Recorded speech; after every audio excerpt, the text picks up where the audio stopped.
Good evening, bowlers all around the world, and particularly you people watching the Newcastle and Hunter Super League. We are live from Club Charlestown, home of the Tigers. We'll call it the Den, and our first game is underway, and it is the pairs matchup between the Charlestown Tigers of Scotty Bouse and Daniel Hill will be taking on the team from the Griffins, which is Ian Caruso and Michael Abel. Now, viewers, do we have some awesome games for you tonight? Now, we'll just run through the scenarios. This is round 7. This is the last round of the Newcastle and Hunter Super League, and we have some situations that where these teams can finish is mind-blowing. Now, if we just have a bit of a look at the table, this is what we have. We have tonight's games. At the moment, the one you're watching is Charlestown versus East Maitland. Charlestown's running third, and it's a top 4 that go through. They're playing East Maitland that's running 5th. Charlestown on 42 points, East Maitland 34, 12 points up for grabs. And then we have our other game, Maitland City, who are running 2nd on 43, up against Soldiers Point, who are 4th on 38. So it's all happening here at Club Charlestown. I am joined, we did get an early start, you can blame these bowlers, that man. You blame Puss, he's running the show here. I am joined in the commentary box, who doesn't have headphones tonight, but he is the production man, which is Decky. Hello, Decky. Hello. Decky is here, and I'm joined by the colour man himself, Steve Bonty Bent, all the way from Charlestown. Say hello. Good evening, viewers. Welcome, Bonty. And to my right, the one and only return of that man, Mark Gauntlet. Welcome. Thank you very much. Normally, at this stage, you'd be in the club saying, "Get out, bowlers, please get out in the green." We would. They did start early. So as we just said, we've got an interesting matchup. Charlestown Tigers with Scott Bouse and Daniel Hill playing Scott Caruso and Michael Abel from the East Maitland Griffins. Now, we do know, as we just went, where these teams sit in the scheme of things, and we have Charlestown on 42 points running 3rd. Now the top 4 at the end of round 7, and there's 2 more games tomorrow night. Now Charlestown running 3rd, playing East Maitland running 5th. The other game tonight, the team running 2nd, the Hunters, up against the team running 4th, is the Soldiers. So we'll just get back to the game, and we'll let you know, viewers, what bowls they're using. So you've got Michael Abel's using blue and white XGs, Scotty Caruso's using white arrows. That's the team from the Griffins, and the team from the Charlestown Tigers, you've got the lead Scotty Bouse using Optimas. I think they're dark blue, and Daniel Hill is using dark blue, red and white Optimas as well. So the easier way to say it is the light colour bowls belong to East Maitland, the dark colour bowls belong to the Tigers. That man. Scotty's using the duo, mate. They're the dark blue and white. The dark blue and white, are they? Yes. Okay, I can see that. Yes, I do apologise. And then there's light blue and white, which belong to Michael Abel. That's it. Okay, that man, your turn. It's a pleasure to be back in the bunker here. In the bunker. At the lair. The lair. Where the Tigers have got their claws out tonight, because this is the moving round, I like to call it. Moving round. It is. Moving round. It is. Even though it's the last round of the competition, and we're fortunate that moving round has come down to the last round. Daniel Hill's played a screamer just quietly.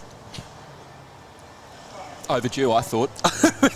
Cop that, Puss. 3rd v 5th, 4th versus 2nd. It doesn't get any tenser than this. It doesn't get any tenser, and as we said, Daniel Hill's just played a good bowl. I'm not too sure who's the actual shot. Michael Abel's just played his last bowl of the end, and he looks like he will draw the shot, will he? No? I don't think so. I think maybe Daniel, or maybe the other one of... Are they calling the umpire? Or they're just going for a measure? They've gone straight to the measure, have they? I think it's close between the one Daniel's at the front there. Yep. And the white one of Mr. Caruso. You could be right now. Steve Bonty Bent, I don't know if you've met Mark Gauntlet. Hello, Mark. Nice to meet you. Pleasure to meet you. That is Jared Bent putting the mat down on the rink next door, who is Steve's son, Jared. Now, we're not too sure It's 1-2. 1-2 East Maitland, so 1 to the Griffins, 1 to the Caruso and Abel, and they get underway in this 10N game here at the lair, as Mark likes to call it, the den as I will call it, or the circus tent, home of the Tigers. 1-0 to the Griffins. In this 10N match, they get us underway on your club project scoreboard. Your club is looking to renovate a specialist in hospitality construction, from sports bars, outdoor entertainment areas, bathrooms, kitchens. They do the lot. 37 Derby Street, Newcastle, club projects. So the East Maitland Griffins get us underway. Scott Caruso. We've had the occasion over the last few weeks to talk about excellent venues. Yes. I haven't spent a lot of time here at the Lair. The Lair? It's an excellent venue. It certainly is. It's amazing. Like we are undercover here, ladies and gentlemen. It has 2 greens, which are fully undercover with the most modern roofings and lighting system that you have ever seen in a bowling club. It is absolutely sensational. Great start by Scott Caruso. And have a look at the scoreboards. Oh, yeah, all electronic scoreboards here too, viewers. Terrific. At Club Charlestown. All electronic. Now we have Scott Bouse, brother of superstar Matthew Bouse from the Raymond Terrace Jets. Scotty's just making his way back into bowls. Can handle a rock just quietly. And, yeah, very, very crucial game. So good evening, Tony and Top Deck. Rosemary Robinson. Thank you, Rosemary. And, of course, Bonty and Mark. Braden, welcome back. Good day, fellas. Look forward to the coverage this hour. We look forward to having you join the stream, Braden and Rosemary. So keep your comments coming. And in the middle of the game, as we did last week, we will have Who Am I? Guess Who I Am. And I'll pluck one out of somewhere, and we'll run off a couple of questions, and you can all guess who that bowler may be. So at the moment, who's holding the shot? Looks like it's Caruso. Caruso out the front. Both these clubs very strong, both in contention to play finals in the Newcastle and Hunter Super League, and both very strong clubs in the Greater Newcastle region pennant as well.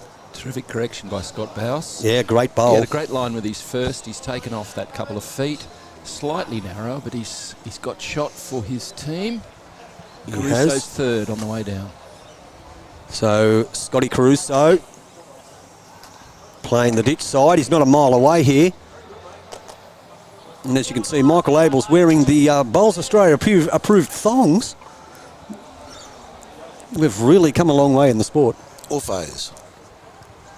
What are they called, Bonty? Orphos. Orphos. OOFOS. I've got 2 pairs, mate. They're very comfortable, but no good out in the sun. Orphos. And we've got a lot of people watching. We've got Deborah Bullen watching. We've got Shirley Pike watching. Welcome, girls. Hope you're enjoying the coverage. Debbie Bullen's always watching, mate. She's always there. Staunch Charlestown supporter. So, Bonty, if they love wearing the Orphos, what about, wouldn't it be awesome if we had a bloke playing backstick, 4-stick, wearing Orphos? Oh, I think it'd be great, mate. But unfortunately, there's no 4-stick backsticks here tonight. No, I know. The Super League, it's not. It's not the place to. It's not use stick friendly. That's and not. Michael Abel on his backhand. Mate, there's something I want to say early. I don't know if he's going to get his big scone on the camera tonight. Everyone knows him, Joel Field. Great bowl, Michael. Have you had a go at his head tonight, mate? Well, he is over there playing on the rinks next door. He's got like a crew cut. He's got the crew cut, Joel Field. I've been told by Paulie Russell that his nickname's now Rapunzel. Oh, Daniel Hill, very unlucky. Just got that little bit of a rub on the inside. Great effort. Rapunzel. So Michael Abel stays on the backhand for the Griffins. And is Joel Field considered a fashion leader?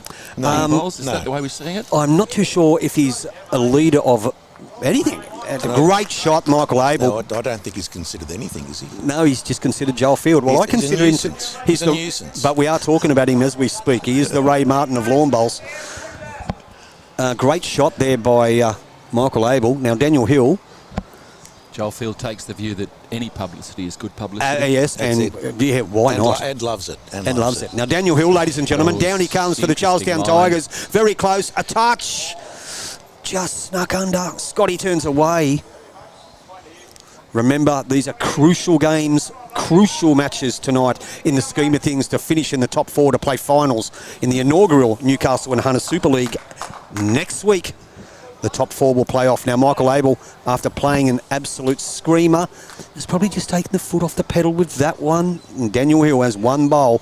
If he can get a piece of this. Doesn't need to change much, does No, he? does not. Little trail. Little trail. Little trail. He's going to make possibly 3. Here comes mini-me Jeremy Henry. Who's moved on, they tell me. Oh, he's close. Daniel Hill. He's got it this time. What a great shot. Great shot, Daniel Hill from the Tigers. Evens the ledger. It should be 1 apiece after 2 here on your Club Project scoreboard. And what a stinker of a day. It's been extremely, extremely muggy. And when it's extremely muggy, I think it's time to call Coles Refrigeration Air Conditioning. You are your local experts in air conditioning, refrigeration and commercial kitchen services who have been servicing Newcastle and the Hunter for over 80 years. That man, stay cool this summer. Give Coles Refrigeration Air Conditioning a call, 49570221. 1-1 after 2. You did not waste the drive down, did you? You thought that through. I thought that through. And it's on the screen right in front of me. Oh. Yes. Well, I was inside a building earlier today, which reminds me that EJE Architecture might be someone you want to contact if you're at all interested in any form of building.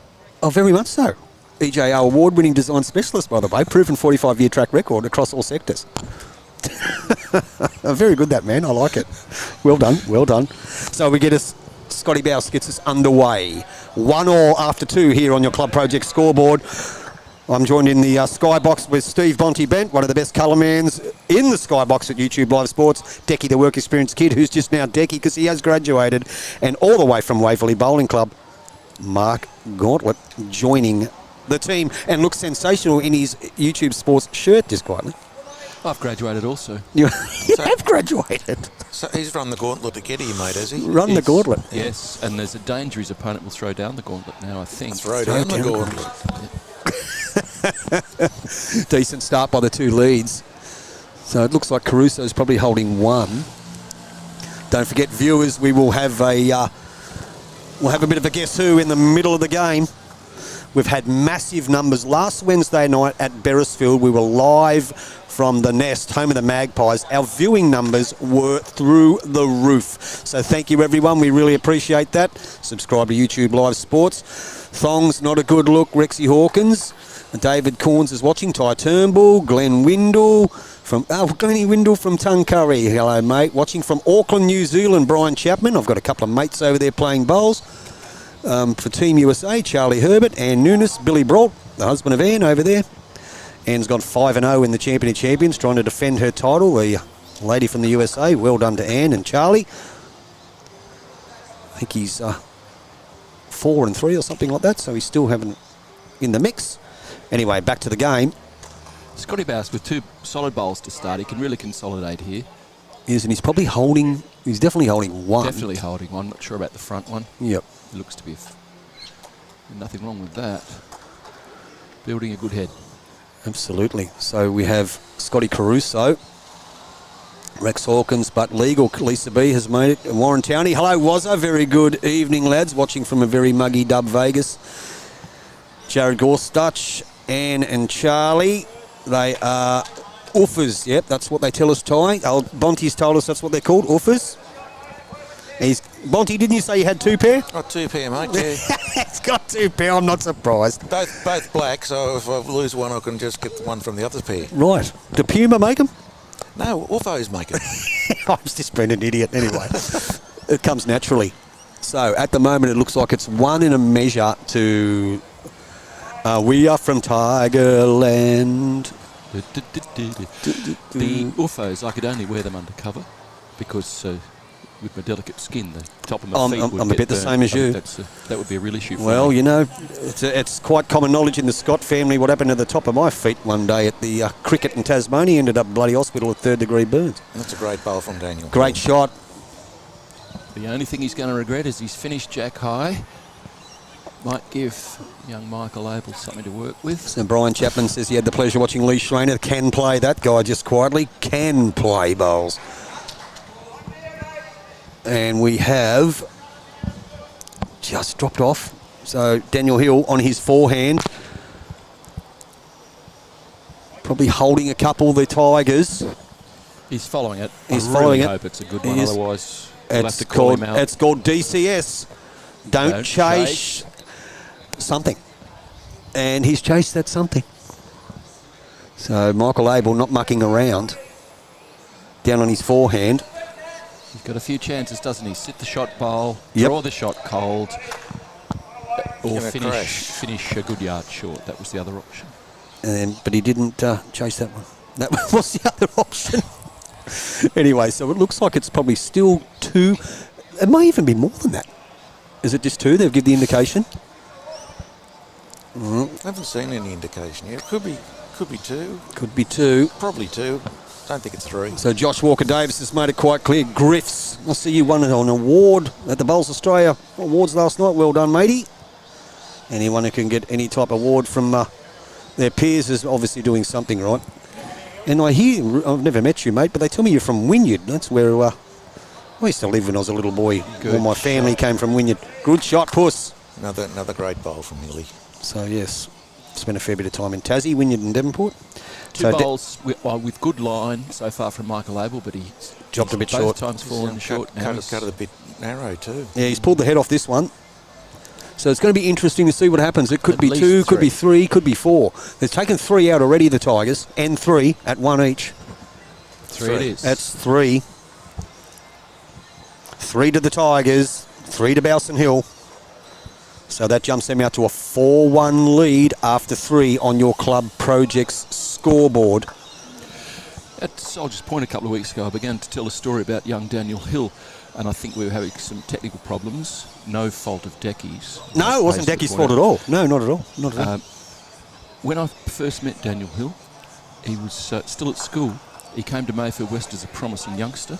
Sure. And the first thing I was recruited to do was to help him with his HSC English. Not at Bowls, no, not at all. Not at all. And hasn't he come on since then? Oh, he's sure. I don't know how his English is going, but his bowls are going all right. I'm a bit concerned about his English. Bonte's got some worries. He occasionally- What about his educator sitting next to us? No, Daniel. To his credit, Daniel Hill sometimes gets a full sentence out now. Anyway, away we go. So, on your club project scoreboard, the Tigers in this crucial match. Bowson Hill pick up a 3 and lead this game 4-1 after 3 ends. Remember, the Tigers on 42 points. And the Griffins, it's a must-win night for the Griffins. There's no second chances. They need to get full complement of the 12 tonight to play playoffs next week. And they are running 5th on 34. 4 points out of the 4, which is Soldiers Point, who's playing on the other side of the green against the Hunters. So we've got some great games here tonight. We often talk about the kinds of pressure that can be applied in bowls. Obviously, there's the pressure of competition, but feeling like you've got to win all 4 All 4 matchups. rubbers, yep. Yeah, Yep. that can put pressure on that can work against you. And then all of a sudden you start thinking, oh, maybe if I win 3 and they drop 1 or things like that. So it can put a lot of pressure on you. You're absolutely right. Like probably more pressure than just your average, like winning the one match. Lee Blore, afternoon, matey. Afternoon to you. Don't forget, you will be our guest commentator one of these nights. You did win the competition, Lee. Not a bad bowl. Playing fair bowl, Scott Caruso. Both leads are playing pretty steady bowls, aren't they? Picked up the pace of the green very, very well. Scott was actually over here rolling up yesterday, so He was? yes, So- on that rink. So he's taken this all pretty serious for the Griffins to try and nail down one of those semi-final spots, Bonte. Scotty just going to whip past. Probably going to find himself definitely 1 down. Probably, or maybe it is just 1 down. Viewing numbers are climbing, Decky. Viewing numbers are climbing. That's what we like here at YouTube Live Sports. Don't need to hear a pommy, mate. Well, Lee Blore, It's a bit heavy, this one. we'd love to have a pommy on board. Love to have a pommy on board. So just a bit heavy. Let's wait and see what that is. It's not too sure if it's 1 or 2. Scott Caruso. The son of Toronto great. Yes. So he's Ian Caruso's son. So Scotty Caruso now, it's all starting to make sense. So old Robinson, I used to play in the zone side with. Now I played against Scotty. Scotty used to play for Cardiff. Answer that question, Lee. Did Scotty play for Cardiff? Because we played a champion fours quarter-final here last year, and I believe I played against him. He might have been playing with PJ Walls, if it's the same guy. And if it is, can play, I assure you.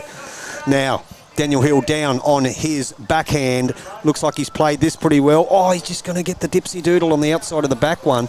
Scotty Bowers has just told me, mate, that they're 1 down, not 2 down. That's 1 down. So be the one at the front. Tigers are just 1 down. Michael Abel. Yes, Ian Robinson Caruso. That man, you would remember him in the Premier League days? I do. I was just going to remark on that. Oh, geez. Good shot. 4 there now. Now this is No, it's on 1. It's only... Who's that bowl over on the right-hand side? It's only 1 to East Maitland. I was thinking about that. This was the very, very early days of the Premier League when I think bowls were made out of dinosaur bones or something. And we did used to play against Toronto. We did, the Red Bills. Caruso would have been part of that lineup. He was part of that lineup, and he might have even led. He might have even led up for the Lord of Darkness. It's funny you say that about He might have done it. Good shot here. Oh, it's a great Daniel shot. Hill Oh, plays the trail, man. turns it into 2. Sensational shot by the Tiger here under the circus tent at the Den. It's funny you say about the lawn bowls used to be made out of dinosaur bones. I actually saw a Netflix article there a couple of weeks ago about anthropologists jumping up and down about bowls being made out of dinosaur bones, and that's when it stopped. Yeah, right. You're funny. Ryan's still correct, It was yes. just after I was watching Ancient Aliens. Documentaries on YouTube. That's it. Matty Bouse gets Scotty back to you. Yeah, nothing wrong with that, mate. Gets Scotty back at the terrace. I hope you're talking about your brother, not Scotty Caruso. I hope you're talking about your brother. I'm sure you are, Matthew. I imagine you're talking about your brother. I'll see you on Monday night.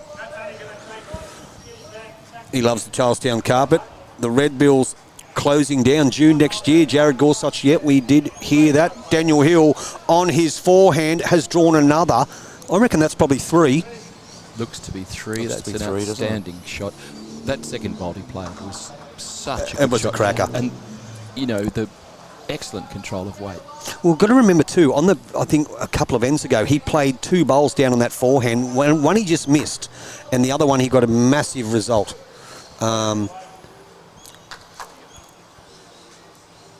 I think he's called 3. Is it 3? Yeah. It is. It was more than 2. So it's 3 to the Tigers. They're going to jump out to a massive lead here, 7-1 lead after 4 here on your Club Project scoreboard at Club Charlestown. That man. This is where we're talking about pressure before. Because East Maitland knows they've got to win all the all of these ties. Mm-hmm. You know, you're 7-4 down. 7-1. So, I beg your pardon, 7-1 down, and you know there's that danger where you start to chase too early.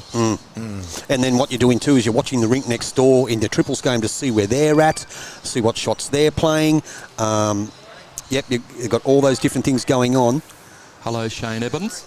Very good to hear from you, my friend. Sean Evans. Shane Evans. He's been excited all day because he was promised a shout out. He was promised a shout out and he got one. Great fella, Ian Caruso, you are right. So I could remember back in those halcyon days, and it's a pretty good start here from Scotty Caruso. It is a good start, playing very good bowls. Back in the halcyon days of the Premier League, the Toronto Red Bills, Ian Caruso and Charlie Collins and Gov. Lord Ted, the Lord of Darkness, Ted Stretton, ladies and gentlemen. And the wonder kid who just decided to turn up there and make himself skipper, Peter Kibble. Clicker Clark, back in the day. Clicker Clark. Yep. Gee, that's a blast from the past. He was quite a player, wasn't he? He was a great player. Yep, great player. God rest his soul, Clicker Clark. Good man, great player. But, yeah, we had some good running battles with the Red Bills. And, yep, Robinson was a good fellow. As I said, we played a bit in the zone side. Good man. So, Great down we bowl. come. Scotty Excellent Bowles bowl. has played a absolute screamer. He makes it 2. Great bowl, Scotty. Brad Hoban is Rayner playing. I'm not too sure who Rayner is, but I don't think there's anyone there by the name of Rayner. Good evening, you pair of gentlemen. Greggy Wright says good evening. Well, there's actually 4 of us here, Greggy. So that's 2 pair. So Two pair. That's 2 pair, yeah. Or 2 people who aren't gentlemen. Yeah, well, could be that. who will that be? Could be that. Well, that's up to the viewers. Few people looking at you, Decky. And of course you haven't got a microphone. It's production manager Decky. So back to the game. Scotty Bouse played 2 crackers. Looks like he's played another one, and he has. That's great bowling by the lead from the Tigers. I was saying to the Griffins, you want that semi-final spot? Come and get it, boys. We're not going to make it easy. We ain't rolling over for nobody. So, but this guy, in all honesty, is playing fair, which is Scott Caruso, the lead for the Griffins. We do have 7-1 after 4 ends on your club project scoreboard here at the circus tent. Good opportunity for me to revisit my favourite theme. Which would be? When a lead is on. A lead is on. When a lead is on, all kinds of pressure come on the other side. Oh, they do. It's, you know, bowls is one of those games. It can change your mindset from the first bowl. If he draws a front toucher, you go, whoops.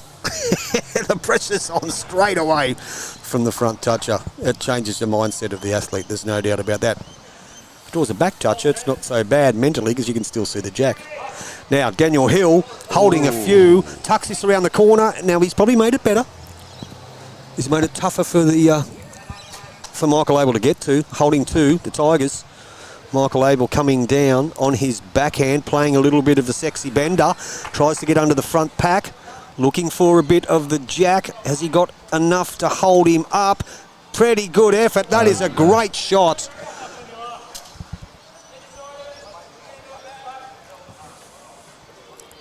So that looks like it could be 2 to the Griffins. Looks like 2, and that difficult weight on carpet, he's played it so well. He certainly has. So down we come again. Dan's just gonna, well, still two. Michael Abel. And this is a spicy battle because Daniel Hill and Michael Abel have been friends since they were juniors. They have been around a long time, played a lot of bowls together. But when you pick up the rocks, all bets are off. All bets are off, especially in semi-final time here at the circus tent. It's a circus tent, right? Yeah, home of the Tigers. That's it. Decky, you're all over this, mate. You're all over it. Changing cameras, changing images. That's a lot clearer. How good are you going? Daniel Hill. He will not be denied. Yep, somebody stop me. You want to beat this and play fair. Pick the eyes out of that one, Griffins. So that is 1, and Michael Abel does have 1 bowl to go. I'm sure Actually, it's probably 2. I'm sure I heard Daniel Hill say earlier, you wait till they turn the camera on. Oh, I will turn it on. Yeah. He's turning it on for all and sundry here at Clubs Charlestown, the circus tent home of the Tigers, and the man, Daniel Pusshill. I actually take offence to that. Why's that? Because we're none of us are clowns. No, you're Tigers, mate. Well, so it's not a circus tent. Well, well, and it's a fair call, Bonnie, because I don't think they're allowed to have animals at the circus anymore. No, There's plenty of clowns. There's plenty of clowns at the circus and in bowls. Have a look at this. Who would be the ringmaster here at the circus? Daniel's the ringmaster. Really? Daniel's the ringmaster. Yeah. So what was that? 1 or 2 after he's made the touch? Somebody? Anybody? So it's 9-1, so it's a 2. It's a 9-1 on your electronic scoreboard. And now your club project scoreboard here. And there's Hoppy. What have you done to yourself? Scotty and Hoppy, how are you, boys? So we are, after 5 ends, it is 9-1 to the Tigers. Great coverage, guys, and I'm cousin Rodney Darcy playing tonight. Is more your cousin? Well, I think he... Is Darcy playing? No, he's not. Hey, Hop. Just looking at the other game in this tie between the Tigers and East Maitland. In the triples, East Maitland up 8-2 after 5 ends, which is, a solid lead, but it won't do them any good unless this pair. That's right. So it's 11-9 total shots up, and we are so blessed to have these electronic scoreboards because we don't have to get anyone running around telling us what's going on. We can read them quite clearly from here, that man. And because they're elevated, some of, there's no danger of anyone standing in the way. One of the many large bodies getting in the way. Absolutely correct. In the other fixture between Maitland City and Soldiers Point, 3-all in the pairs, 4-2 to the Hunters in the triples. So a very tight affair after that. 7 ends played in total. And back to our main feature game, the pairs between the Tigers and the Griffins. It is a 9-1 lead halfway through this match. And both leads are actually playing very, very well. Good afternoon, gentlemen. Yes, good afternoon, Terry. Lisa's going for the Griffins. Puss in the ring. Puss is the ringmaster without doubt. Viper, you are spot on. He is the ringmaster, Daniel Hill. Pretty good shot here. Probably still going to find himself one down. Scotty Caruso.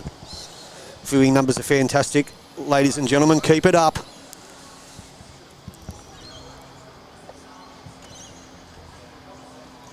Keep it up. What would you do if your house was hot today, if you didn't have coals in already? Would you speak Genuine Metal Roofing, I'd be looking for a whirlybird. There's no doubt about it. I'll be looking for a whirlybird. Matter of fact, call Anthony 0434 527 169. Get that whirlybird installed because today's weather was a joke. Genuine Metal Roofing. So, Scotty Caruso, probably a couple down. Just needs to pop inside those. Just going to fall behind, but playing a fair game of bowls. 9-1, halfway. Spoils is shared at the moment. Triples is up. Griffins 8-2 in front. Got to remember too that the Griffins do come off a carpet surface at East Maitland as well. So it's not as if they wouldn't be used to playing on this type of deck. They do have that carpet green. Yes, good evening to you, Terry, and on behalf of all of us, yep, we wish you a good evening. Now, don't forget, at the end of this game, viewers, we will have the Who Am I. Matter of fact, I'll just have a bit of a gander who the Who Am I will be. I'm not too sure who I'm going to choose. Yep, okay, that's the one. Very good. That man's come up with... Ooh, good shot. Daniel Hill made 3. So Michael Abel has a bit of pressure on him. Wearing his offers. Down on the back end. Down he comes. How's he looking? Is he going to slip under? Oh, great effort. Might have cut one out. May have cut one out. So what do you think it's now 2, Bonty? I think it's 2, yeah. It could be 3. It's could be hard 3. to say. So don't forget, ladies and gentlemen, we will have the Who Am I?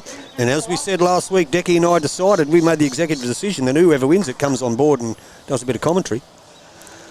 So we are Alan Law from Queensland. We don't know the next time he'll be down or if he'll ever be down, but we're hoping he is. And our old mate Lee Blaw.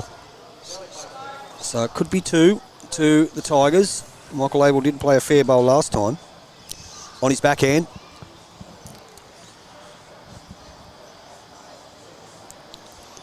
And we do say hello to our boss man. He'll be multi-skilling somewhere along the highway, listening to the coverage on YouTube Live Sports. Mate, I've got to say, last week I was at Curry and I watched Jason Stokes play Shippo in that singles what a game. Great game of bowls. One of the best games of singles I've ever seen. Yeah, no, mate, it was an absolute pearl. Shippo was just unfortunate with a couple of these bowls just not hitting the right things, but great game of bowls. The score in the end didn't really... Or 18-13 or something it ended up? Yeah, five difference. It wasn't 5 difference. It was bloody brilliant. It was a great game of bowls, mate. You are right. It was one of the best games of singles I've seen in a long, long time. Oh, yeah.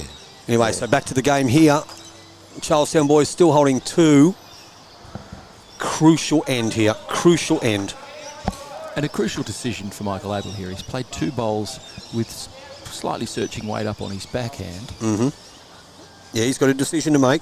As you can see, here's Michael walking back towards the mat. So you are right, that man. Well, he should stay on his backhand, mate. He knows the line he was on. He just needs to take that line in a little bit and sit that shot bowl on the left-hand side there. So for viewers who don't know, forehand and backhand in bowls is just exactly the same as forehand and backhand in tennis. So he's playing the backhand, Michael Abel. How's he looking? Hang on a second. Hang on. Tennis, Isn't that 4 racket and back racket?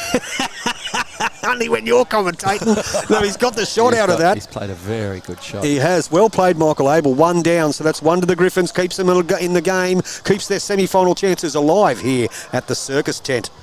Home of the Tigers. It is now 9-2 after 6. And against some prediction, there's no way those woofers, or whatever they're called, are holding him Woofers. back. They're not holding him back at all. No. There might be a protest for the Woofers. There's too much comfort in his feet. Probably The best they game are of very singles for a comfortable. long time that he played in the Hunter Viper has, mate, you're exactly right. It was just one hell of a game. Oh, it was marvellous. It was incredible, yeah. So hats off to Warren Shipley and Jason Stokes. Well done, boys, because that was a magnificent game of bowls. Well done to both of you. And well done to the Raymond Terrace Jets. I think they got lucky. So they get us underway. Scotty Caruso.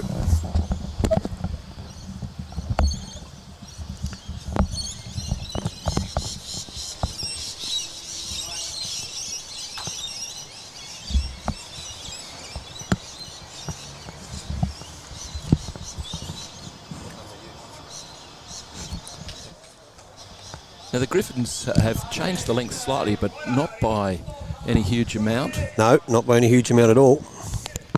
So both leads, good line. Caruso a little over with his first one. Here's his second. So Bonte's back.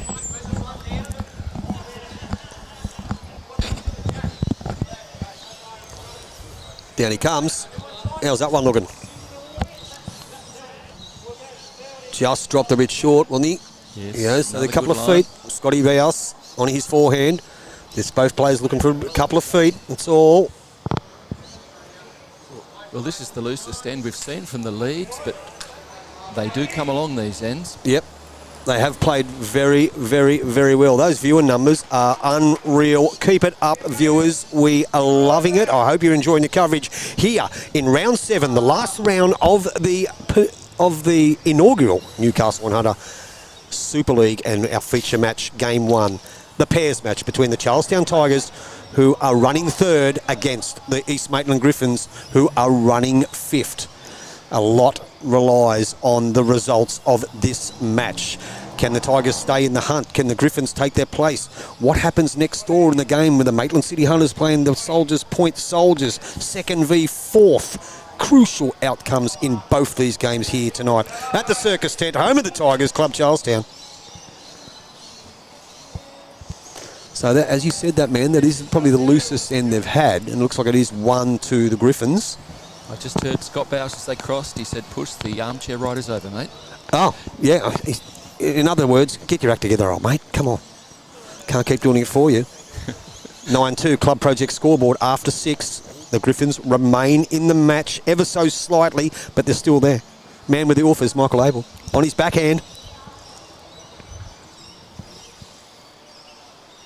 Down he comes.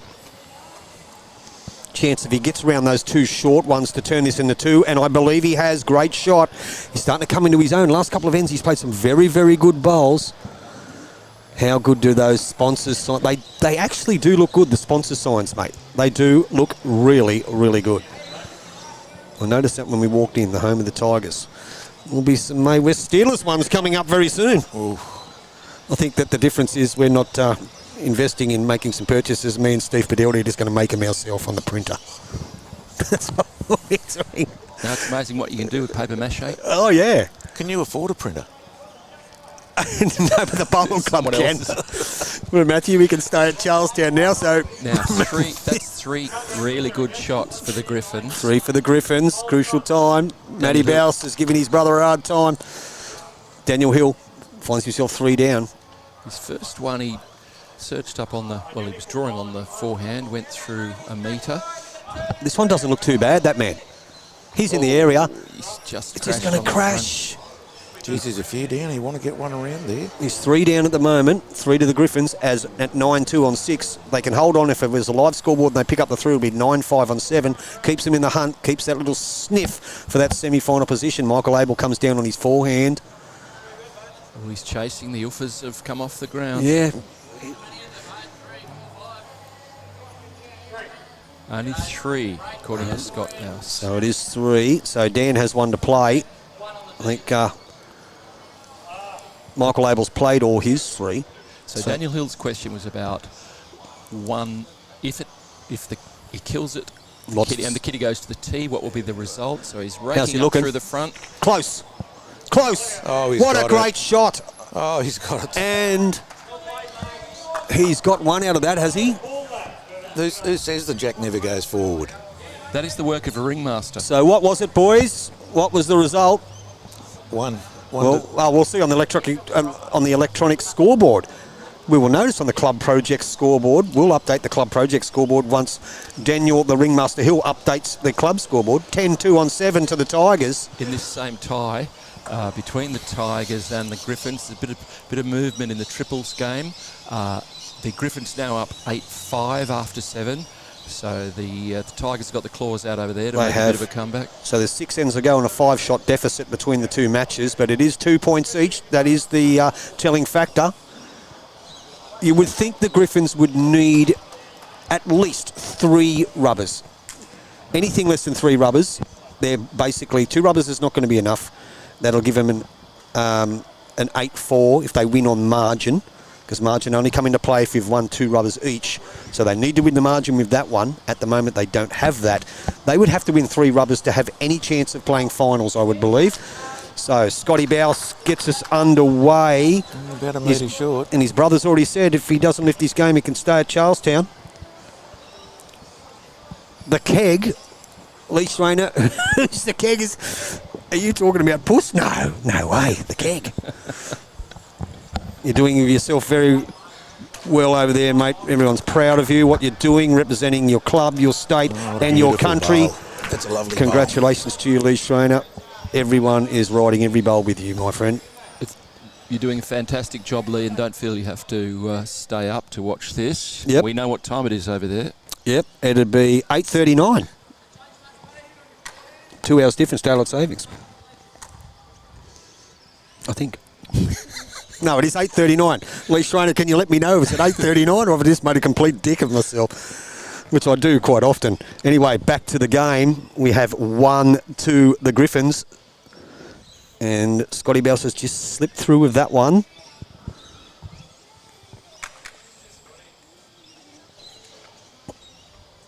So he's, gee willikers, he's playing pretty well. That's 2 to the Griffins. If it wasn't for that massive last bowl that was played by Daniel Hill, the Griffins could be within striking distance. Down he comes. Attacking. Ooh, he's steered that one. Oh, yep, he has steered that one on the backhand, so finds himself 2 down, and 7, 10-2. It's like looking in a mirror, that one, when I saw him do that. And as we did speak before, it is very crucial, like if you're going to cop a defeat, is to keep the scores honest. Keep them close, because if your rink next door gets up, margins may come into play. So, Scotty Caruso, son of Ian Caruso, son of Robinson, as he was affectionately known as back in the day. Now that is an excellent Great bowls. Rosemary Robinson, Lee's 5 from 5. He certainly is. He certainly is. Bedtime viewing, 8:39. You can trust Uncle Tony Scott when it comes to times. I know that. Bedtime viewing. Can't miss watching Newcastle's greatest keg. And it's an 18. It's not a little 9 gallon. It's no, an 18. It's an 18. It's full. It's double barrel. Daniel Hill, 1-2. Buckle my shoe. Follow through. Has he got the shot? It is up and down. What a bowl. I can tell you, viewers, it's very hard to tell looking at that angle you're seeing on your screen. If I get the trouble to stand up, it's still close. It's still close. It's very, very, very close. So down comes Michael Abel. How is his weight?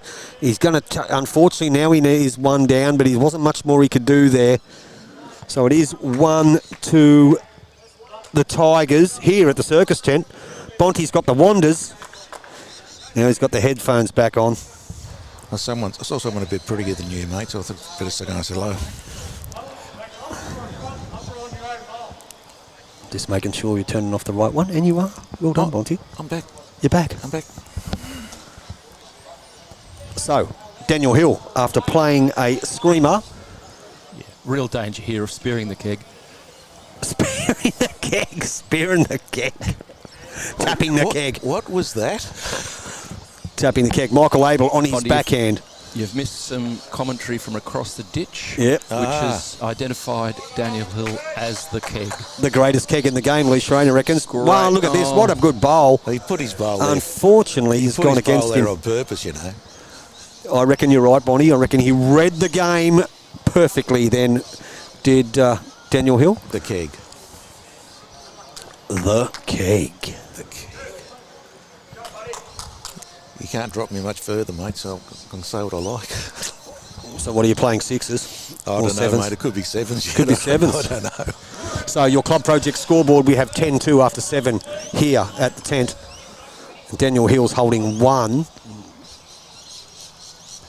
Let's see if we can get a better view of that so we can see where the jack is. Oh, this is a good bowl. Oh, he's played a cracker. He has Oh, drawn yes. another one. Decky's all over it. Well played, Decky. So you can see the jack there, viewers, but we can't. There's 2 bowls. Just you can see on that angle. You can't see it here on the main one. Can't get the camera to go down low enough. Oh, Michael Albert will be kicking. Can you zoom it himself out? there because you know he There we are. he really had to give himself a chance there. So it being was 2 2? down. Yeah, 2. It was 2 to the Tigers. So I think I'm going to go the early crow, and I don't think it's really that early. I think that's game, set, and match to the Tigers in our first live stream match for the night. The courageous call. Courageous Uncle call. Scotty 12-2 after 8 here on your club project scoreboard. Your club's looking to renovate. Club projects are your people. Scotty Bouse will get us underway, Matt. 8-7 now in the triples between Tigers and Griffins. 8-7 to the Griffins on 8 ends.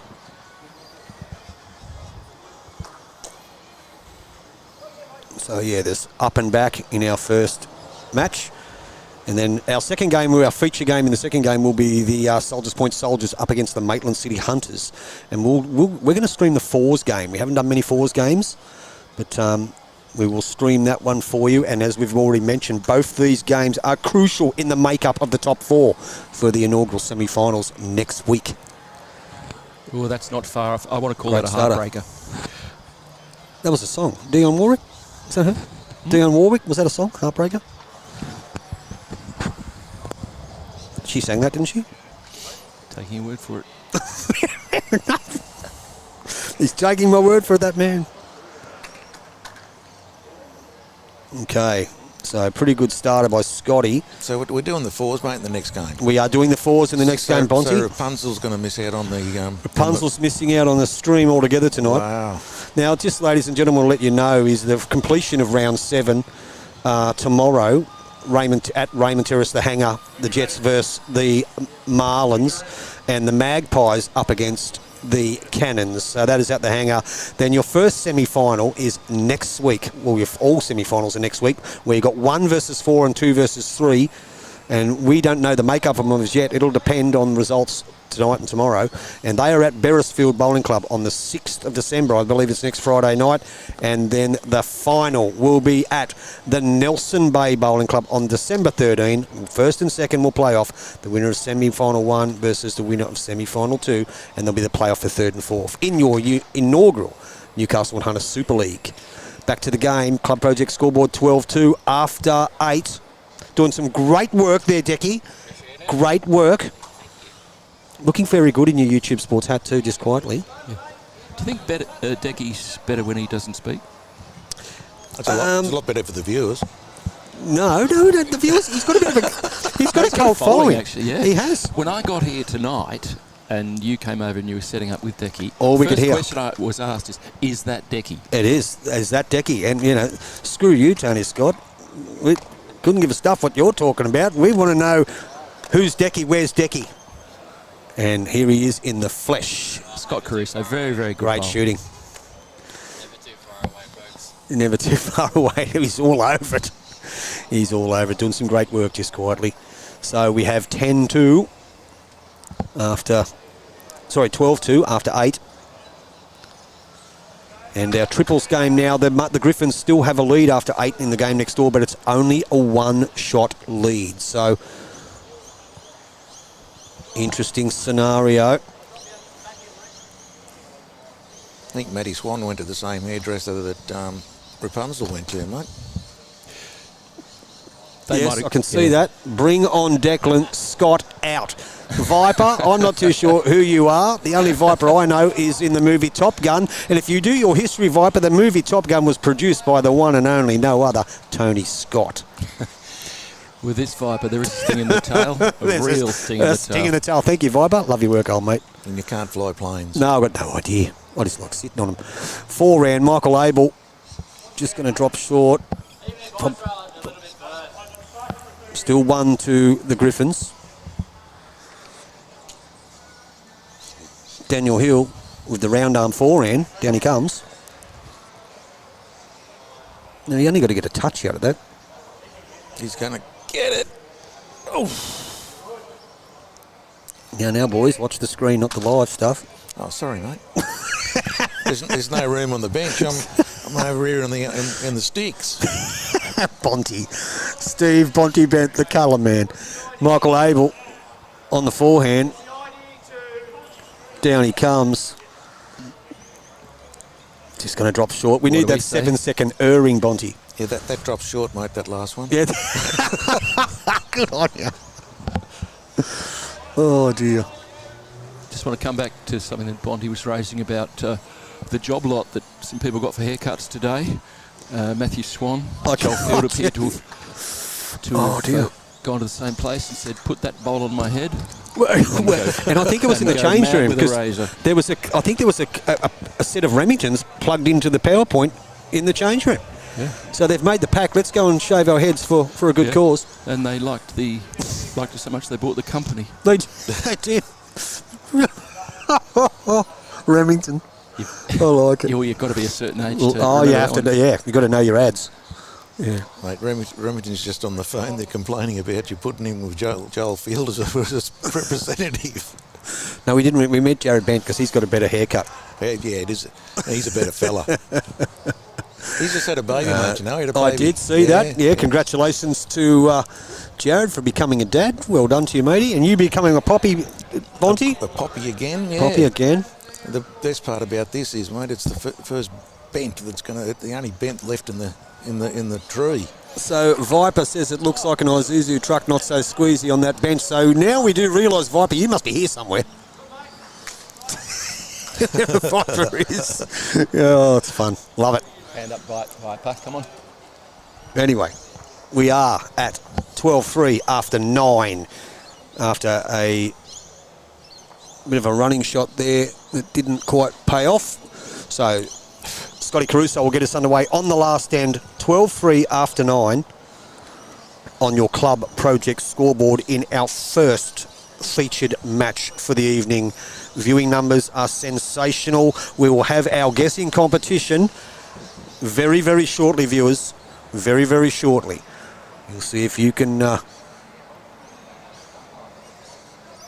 Joel has the Clippers in the $1 million locker room at the club. Is that the East Maitland club or...? That's East Maitland, mate. Yep. You won't see much of Joel soon. Why's that? Well, Trump won. He's going to put a wall around East Maitland to keep Joel in there.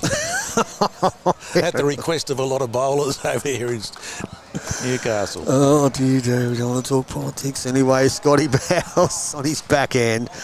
Brother of Matthew. And needs to lift his game because his brother has already commented if he doesn't, he's his brother's a very, very hard judge, isn't he? Scott has played an excellent game. He has played a good game. A couple of loose ones, but he's back to normal now. Tracy Percival, Daniel Hill, excellent bowl, mate. Yep, you're certainly right. Is that Usain Bolt or Joel Field running up the green? Can hear it from here, Paul Green. Lee Bloor, Usain Bolt. Usain Bolt. On your club project scoreboard, we have a score of 12-3 in our featured match here in the Circus tent. And it's 1 to the Tigers at the moment. Usain Bolt. Have you just not talking about bowls? You've seen that young Australian bloke? What's his name? Goim or? No, Gout. Can he run, that guy? Yeah. Is he from Africa? Well, he's an Australian. Australian, He came yes. originally Yeah, but from initially, Africa. yeah. Sudanese or something, isn't he? Yeah, I think so. Yep. And I just hope there's not too much pressure on him. He's still only 16. Oh, he's mate. When you watch him run, you think someone's got him on the PlayStation, like he's on the Hyper Olympic back in the day. He is so quick. Runs faster times at his age than Usain Bolt ran. Amazing. He used to train with lions. Well, I would back him against Joel Field. I'll just leave it at that. yeah, Joel will probably put a few bucks on himself. Anyway, he does run quick, and even old Bruce McAvaney said that he doesn't think he's seen anyone with that much potential since Kathy Freeman. Anyway, back to the game. 12-3 Club Project scoreboard, playing the last 10. Tigers v Griffins pairs match. Scotty Bouse holding 2. He's played 2 crackers. He Daniel has. Hills asked him to go for cover. He wanted to get amongst those 3, but there's no harm with that one covering the tee. Viper, is there any clubs left? Is there any clubs left for Joel? Well, I'm not too sure. We've got viewers from New Zealand listening, haven't we? Yeah, we've got them from everywhere. Yeah, see from somewhere in New Zealand. They've got them from everywhere. There must be a viewer who's going to come in and defend Joel. It's just a bit of a pile on at the moment. And in all seriousness, ladies and gentlemen, Joel does cop it, but he loves it. He loves being part of the game. He loves being part of the broadcast and part of the conversation and story. He loves giving it too. He does too, don't you worry. Michael Abel, terrific weight to trail it for 4. So That's Taylor quite Appleby, decider. hope you behaved yourself Monday, mate.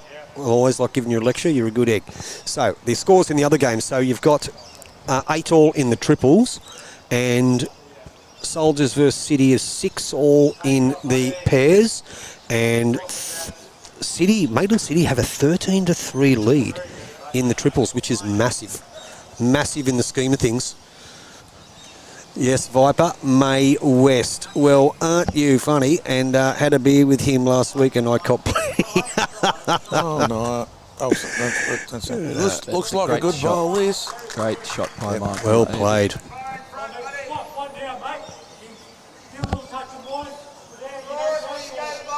As you can hear, Scotty confidently yelling that out. So down he comes. Daniel Hill on his backhand. If he gets inside that, he's every chance. Unlucky, no change. And Viper, yep, May West, home of the Steelers, as we are now called, the May West Steelers. And we're getting our new uniforms. We pretty much finalised all that today. Don't think there's a shirt for Gelfield. Anyway, never mind. 2 cracking Great bowls, Michael Abel. Too little, too late, sadly. Unfortunately, but he's trying to do his best to keep that score close. It's all square. Now it's very, very crucial now that the triples team for the Griffins get that win. Because if they don't, it's pretty much all over for the season. See, in preparation for his shot, Daniel Hill spent a little bit of time looking at the rink next door to check the scoreboard there. So he's taking very seriously the question of margin here, just in case. So they are shaking hands. Oh, What has happened in that triples game? We know what's going on in the pairs. Here we go. Here we go. Here we go. It's going to be a win to the Griffins. They've got 10-8 over the Tigers. Wow. That keeps them alive. That keeps them alive. Massive, massive. And our pairs is finished. We'll just find out what happened on that last end. Ask the boys what happened. Oh, Dan will put it up on the scoreboard. I'm sure he will. I think he already has, hasn't he? No, still only got 9 ends up there. Massive I think viewing numbers. It went one down, I think, didn't he? I think he might have gone one down, so it could be 12-4. Dan. Daniel. Was that one down, Scott? One down. So that makes it 12-4 on 10. So at the end of our pairs game, ladies and gentlemen, the Tigers have run out victorious 12-4 over the Griffins. And in the triples game, the Griffins have defeated the Tigers on the last end after going in 8 all, 10-8. So that's 2 points each, but with a +6 margin with the singles and fours to come. Now, are we going to play? Guess who? Guess who? We're going to play. This is We're going to huge. play Guess Who. Right. Hoppy, Scotty, Bonty, Decky, Mark. We're not allowed to guess who it is. We've got to leave that for the viewers. I wouldn't have a clue on anyone, mate. I reckon you might. Okay. So we'll go through it. Obviously, he's a bowler. And it's a male. It's a male.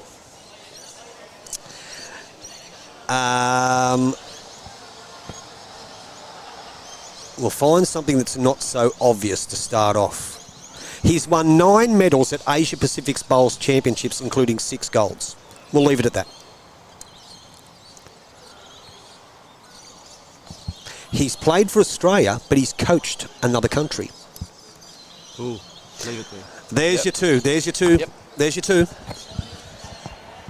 How many medals did we say he'd won at Asia Pacs? Just the 9. He'd just 9, just a lazy 9. Yeah, that's all. And he's out and out Australian representative, but he's coached another country. Viper, you are right. It is a great club, and good old your mate Woodsy. Yep. It's true, you can't mention May West without mentioning Woodsy. Without mentioning Woodsy, who's in our semi-final of our major singles this week. Dave Woods. Woodsy, who learned his craft at the excellent Waratah Club. Yep. And when it closed, he found his new home at May West. Yep. Yep. And if you give him his phone number and he gets a result, he'll be giving you a call. Jared Gorsuch, yeah. That's the one, mate. That's the one. Yeah. Yeah. Oh, it was funny. Anne Redhead watching. Hello, Anne Redhead. Welcome. Good on you, Jared. That's funny, mate. Where is he now? We never mentioned his name, but where is that guy? Because that's not the answer to your question, regardless. But I think that player is sitting in the Hall of Fame just waiting until he's inducted. He's still sitting in the Hall of Fame. No. So, is it Steve Glasson? No, it's not. No. Good guess. But And Jared Gorsuch? No, it's not that individual. But what you can try and do and answer the question is, it's not part of the competition, but is that individual still playing bowls? And if so, whereabouts? So it is not Steve Glasson. And I do believe Steve has only coached Australia. So, that's where we're at. Now, we do, viewers, we will be bringing you our fours match between the Hunters and the Soldiers here at under the circus tent at Club Charlestown. There's a lot of people on the balcony up there. Look at me, there's heaps. Tigers out in force. And it is, it's an excellent night here. It is beautiful, yeah. There was the danger of some serious storms, but we seem to have got that out of the way. Yeah, doesn't look like there's nothing. Very balmy. So, given I've said that, I'd say in the next 10 minutes there'll be a torrential... Well, I think it's time for... downpour. Have to be time for a beverage. I think... Would you be able to organise that one, that man? I think you'll find I'll be making my way to the bar. So can we turn number 2 off, which is that man? Thank you, Decky.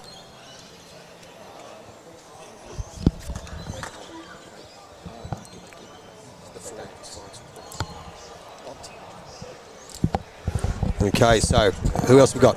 Kelvin Kirkow, Graham Campbell. That is incorrect. Once again, Kelvin's only coached Matty Bouse, Robbie Dobbins. No, not Robbie Dobbins, but yeah. Kelvin's only coached one country. I know Robbie Dobbins has actually coached a few, but it's not... well, we have a winner, ladies and gentlemen. We only gave out 2 clues, and we have a winner. And I'll tell you what, you, young lady, need to make sure...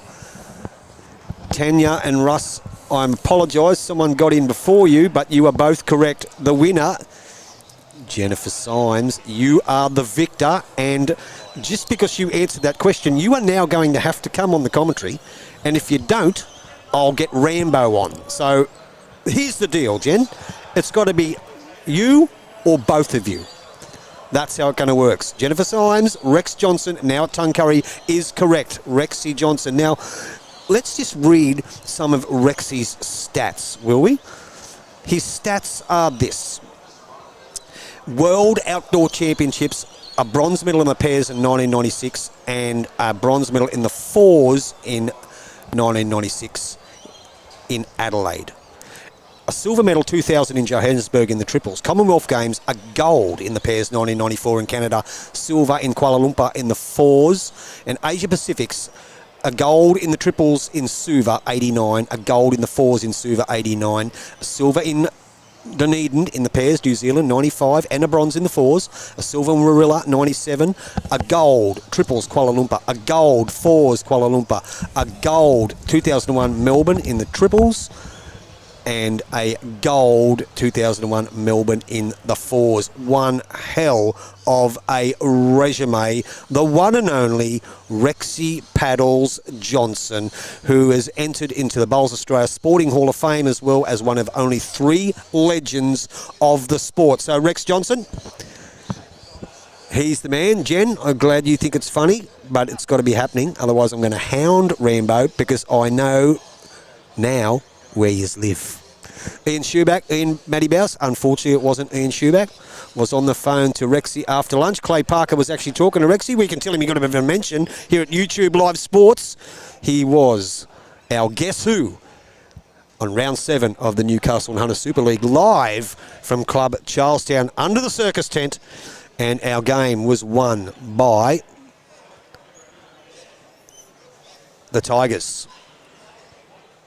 So we'll just get our scoreboards changed for our next game, which won't start yet because the other game still has one end to play. So you'll see the game over there. So we give you an update on the scores in the other game. So Maitland City, the Hunters, have had a massive win, 13-3 in the triples, and they are 9-6 in front of the pairs. Now, Soldiers Point, Maitland City was sitting second, Soldiers Point was sitting fourth. This could have a massive effect on the outcome of who's going to finish where. This could be huge. So we need to change this on the title live. That one, I'll get the score up for you, Decky. So we're just going to do some technical stuff. So I'm just going to turn the mic off for a second, ladies and gentlemen.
Okay, we're back here, microphone 1.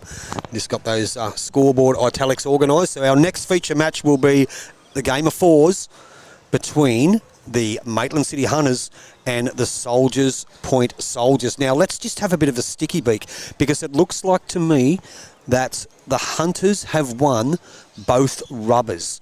Now, no, they haven't. It's been a draw. So the triples, the Soldiers have picked up 3 on the last end to draw the pairs. So it's 9-all in the pairs, which will give them 1 point each. And in the triples, it was a commanding lead to the Hunters. As you can see, the scoreboards, 9-all in the pairs and a commanding lead to the Hunters, 13-3. You can see that on your Club Project scoreboards on your camera there right now. How many games has Rex played for Australia, Clay Parker asks. You hold on, Hernsky, and I will tell you. He's played a few. No doubt about that. Let's just have a look. Anyway, so Charlestown took both rubbers in their game against the Griffins. The Griffins won the triples, I apologise, 10-8, so it's 1 rubber each with a margin of +6 to the Tigers. And in our other match, it is 3 points to 1 to to the Hunters with a margin, I believe, of around 10. So Rexy Johnson-Hernsky has played. Does it actually say how many games he's played? Thank you, that man. So the winner was Jen Symes, who, between friends and family, is Mrs. Ramblage, that man. She will be the guest commentator, Jen Symes. And part of the deal is I told her if she doesn't come on, well, that means her and Rambo are both got to come on. Let's see how many games he played for Australia. Does it say? I haven't got the stats here. I'll have to find out on another platform, Hearn, but I will get back to you on how many games he played for Australia, Rexy Johnson. So Jen Symes, the better half of Chris Ramage, won the competition. She will be our guest commentator. Love to have you on, Jen. Loves her bowls. I think she'd bring a lot more than Chris Ramage. Rambo, did you hear that, Rambo? Ramblage. That's your good old Ramblage. That's your friend and foe, Mark Ortlet. One of my favourite people. Hello, Ramblage. Rex Johnson, very good guess, Jen. I'm reminded, I'm sorry to keep going back to ancient history. 1998, Kuala Lumpur. Yes, we did mention that, Kuala Lumpur. Rex Johnson skipped the silver medal winning fours. He did. And the really hard question would be who played third for him. And it's a slightly melancholy tale. It was possibly the best bowler I've ever seen, called Stuart Davies, who played in Western Australia. Yep. And unfortunately got ill and has left us at far too early an age, but he was an extraordinary player. Right, yes, I did see that. I've got to admit, when I did see that that side, when I looked at it one time, I wasn't too sure who he was. Did a bit of research and found out that he was from Western Australia. And yeah, did pass away at a relatively young age, so rest in peace. But he went to the grave with a silver medal, which is one more medal than most of us will ever get. It is true. But if they're giving out golds for commentary, well, just hand them right over here, because your team in the skybox at YouTube Live Sports here, under the circus tent at Clubs Charlestown. Decky, we're killing it, basically. I think so. Yeah, you think so. Our feature game, ladies and gentlemen, will be our fours, and it'll be the team skippered by Gav, the baby doll, Kelly from the Soldiers. And they'll be up against... That's it there. There we are. Well done, Decky. So Decky's brought the teams up. And in our game in the singles, Adam Gleeson will be up against Simon Mitchell. The pairs, where we just did see a draw to claim 1 point each, was Tony Hinton and Adam Gleeson, who picked up a 3 on the last end to go 9-all against Simon Mitchell and Brodie Pitham. The triples, which was a convincing win to the Hunters of a Bender, Park and Reese up against Paul Russell, Andrew Henry and Gav the baby doll Kelly. But our feature catch in the fours. So it's a 3-1 lead to the Hunters. After the first two rubbers, with a win and a draw, we'll have Tony Hinton, Paul Russell, Andrew Henry and Gav the baby goal Kelly up against Mark Bender, Corey Parker, son of Clay, Corey Parker, Andrew Reese and Brodie Pitham. Fair team, that one.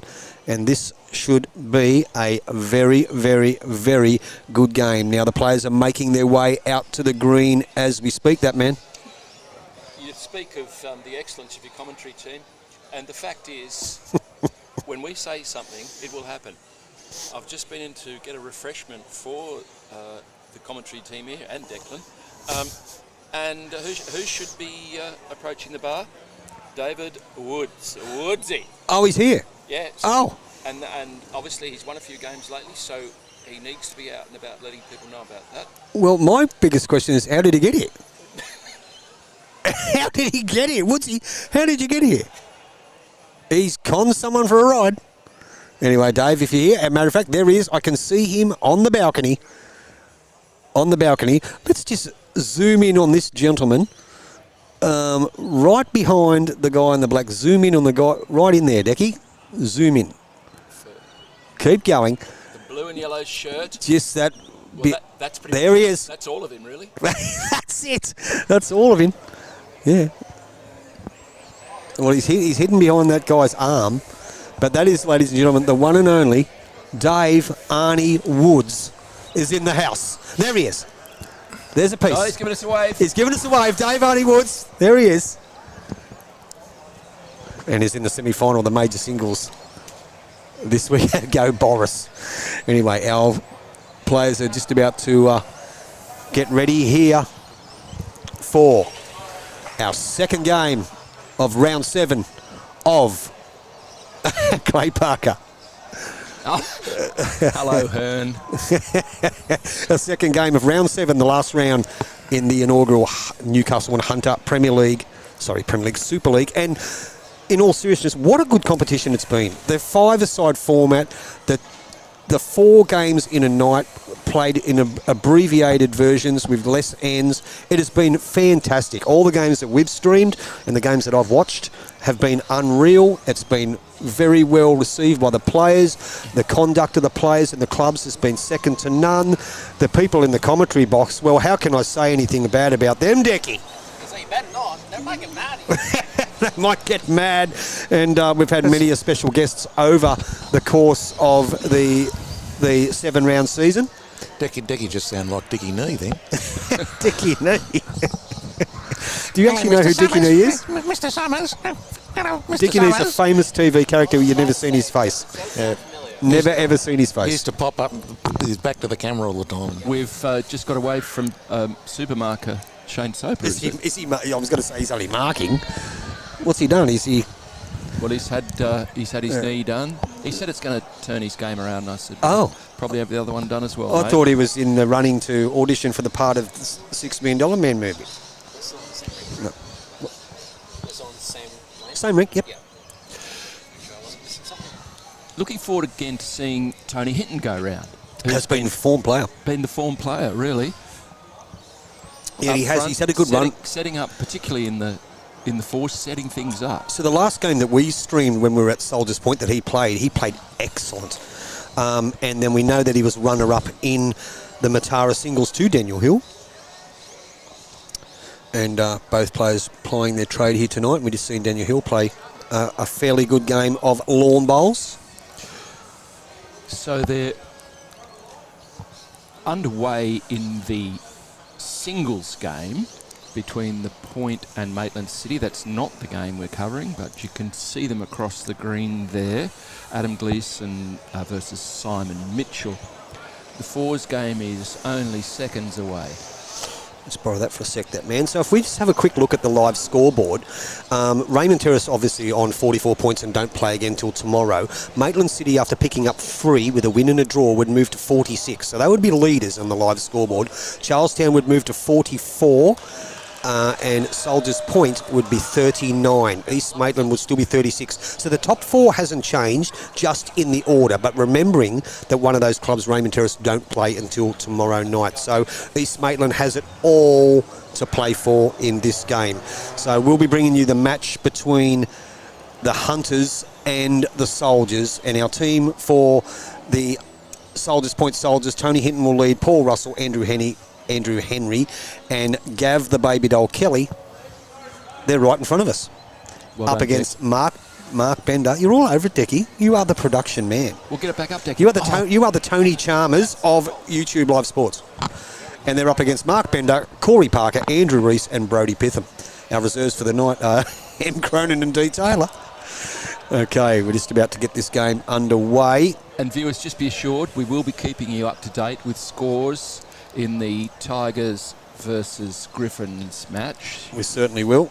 Another achievement of Rex Johnson is representing New South Wales Australia 870 times. Is that right, Hearn? 550 games for Australia, 320 for New South Wales. That's ridiculous. What a player, what a man. Yeah, he was a pretty good player. I remember him and Crawford used to play pairs against each other. He used to kick everyone's butts back when I was a junior. They were pretty fair players. Now, who's got us underway? Tony Hinton has got us underway from the for the Soldiers. Had a draw in the pairs in the last game. So Mark Bender leading off for the Hunters. Pretty good start. So this is Tony Hinton on the mat, viewers. Now, Hinton's chosen to play the forehand going away from the club. Mark Bender's playing Playing the back end, the ditch Backhand. side. Yep. And here he comes, the baby doll, striding down. And there he is, the green. baby doll of the Baby doll. soldiers. Give us a wave, baby doll. He Come on. knows we're talking about him. Thank you, baby doll. Thank you. And not a bad second bowl from Tony Hinton. And one thing I noticed about the baby doll, he's playing without the knee guard tonight. He said, I really want to move freely tonight. That's what he said to me. So Mark Bender down with his second bowl, and they're top rocks by the Hunter. Probably just dropped that one a tad short. Massive viewing numbers again. Love it, love it. Keep them coming, keep them coming. Here, YouTube Live Sports. Do we have the best bowls coverage in the game? You better be live in it, we do. So keep those numbers up, viewers. Down we come. Paul Russell on his forehand. Gets a good second shot. Our first look at the Junior Hearn tonight. Junior Hearn. There he comes. He had a haircut too, Corey. On his forehand. Sits that last bowler, Paul Russell's. He definitely make two. He's give it every chance. Give it every chance. What a great shot. He nearly made three. Great bowl, Corey. Hard to tell with the front one, but it looks like three, doesn't it? It does. So Paul Russell from the Soldiers, and I have been told they are not the Dolphins, they are the Soldiers. So he comes down his forehand and probably just pinched that a tad. Remember, another crucial game. That's an excellent shot. And we do have the Griffins in the singles up against the Tigers. The Griffins have got a 3 on the first end. Brodie Pitham calls it as close after that last bowl by Paul Russell. Pretty good bowl, Paul Russell. Corey Parker, something very similar on his forehand as he played with his last. Joyce Ebick is watching from Port Macquarie. Welcome, Joyce. Glad we've got you on the coverage here at YouTube Live Sports. Round 7 on the Newcastle and Hunter Super League. Pretty good bowl here. That is a great shot by Corey. Has he made two? For those following the comments, Hearn already taking full credit for Corey's achievements. Bob and Judy Lyle, this should be an amazing pairs game. Well, we've already watched the pairs game. We're actually watching the fours, Bob and Judy. And Hearn, just like I taught him, well, you know, not weeing in your pocket, Hearnsky, but you are a good coach. Paul Russell. Oh, it wasn't Paul Russell. Oh, it was Andrew Kelly, I apologise. Andrew Henry. Andrew Kelly, Andrew Henry. I'll get him right in a minute. So it's still 2 to the Hunters. So Andrew Henry, correct. And the opposing third is Andrew Rees from the Hunters. Last time we saw him on our broadcasts, on our streams, he had the misfortune to come up against a red-hot Lee Schreiner in the singles. He certainly did. That was at the hangar, and Lee Schreiner, I hope you're in bed. We're still lying on the bed watching this and commenting. But, yeah, he did. Andrew Lee Schreiner, he played sensational that night at Raymond Terrace. So, Andrew Henry.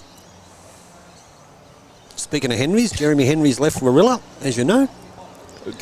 He's going to... where's he going? Up north somewhere. Is it Queensland North? Yeah, Queensland North, yeah. Yep. Is it Kawana Thunder? I think that's where he's heading. So he's going up to greener pastures and warmer weather. So good luck to you, Jezza. Bob and Judy Lyle. And the fours will be better, Tony. They will be. You know what it'll be? Twice as good. It would be twice as good, that's correct. So they are still holding 1, maybe 2. Bonte, what do you think it is over there? It's pretty hard to say, mate. It's Pretty hard? pretty hard. Pretty I hard. reckon the green might have it. The green might have it, but the other two, I'm just not sure. Not too sure. Maybe the one on the front, the darker one. Is the second shot, Maybe, you think? So it looks, maybe. if that's the case, it's 1 to the Hunters on the live scoreboard. That man, if we talk about Jeremy Henry, let's remember when we first played them in the Premier League and we hadn't had lights under the roof yet. And the game went for about 5.5 hours, him and Ian McClure. You were playing with the Dunlop Pterodactyls. I was playing with those pterodactyls, yeah. And Jamie Henry and Ian McClure discussed every bowl at length. And run after every bowl. We had to get the cigarette lighters out to finish the game, if I remember correctly. Yeah. But one thing that people may or may not know, there's our first year in the Premier League at Raymond Terrace. I actually... The baby great doll. shot by the baby doll, who was a Jet. The first two players that we actually pinpointed to play for the Jets, and they actually agreed in principle, but we just couldn't get things worked out, was Martin McClure and Neil, I can't remember his surname now. Anyway, two fantastic Irishmen. Good shot. Is he going to fall? So, 1 to the Soldiers at this stage. Looks like it is one. We've just got the call from Andrew Henry, so... Baby Doll's played a cracker on his forehand with his first, and now he's switching over to the backhand. I don't know if you were aware, mate, you were listening last week at a curry when we were told about some money being raised for the Calvary Hospital. I do, yes. Yes, was just advised that money was handed over today, and the Calvary Hospital is most appreciative. And so they should be, and well done. That is a great well effort. done, Bill. It's a great idea, mate, and it's you've done a great job. And well done for informing our viewers about that. That always melts the heart, that type of stuff, Bonty. It does. Neil Booth, gentlemen, viewers, we'll go back. The first two recruits that Raymond Terrace pinpointed in our inaugural Premier League season was Martin McHugh and Neil Booth. I actually had the pleasure of getting on the source with those two individuals a few times. Nice blokes, great blokes. If you're watching, boys, hello there. So we end up with a 1 to the point. One to the point. To The kick Soldiers. to kick off proceedings in the 4s.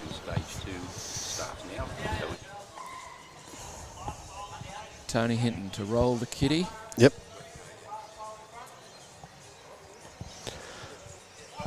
Just further to that, mate, stage 2 for those donations starts now for more money for the Calvary Hospital. And how do people make those donations, mate? Just through Warren Shipley or Billy. Through Warren Shipley or Billy? No worries. So they'll be much appreciated. donation stage 2 for the Calgary Hospital. You heard it there, viewers, through Warren Shipley or Billy. Bonty, unhook your cable from your microphone because it's making a lot of noise, and you're fixed it. Good boy. Tony Hinton. It's 1-0. Down it comes.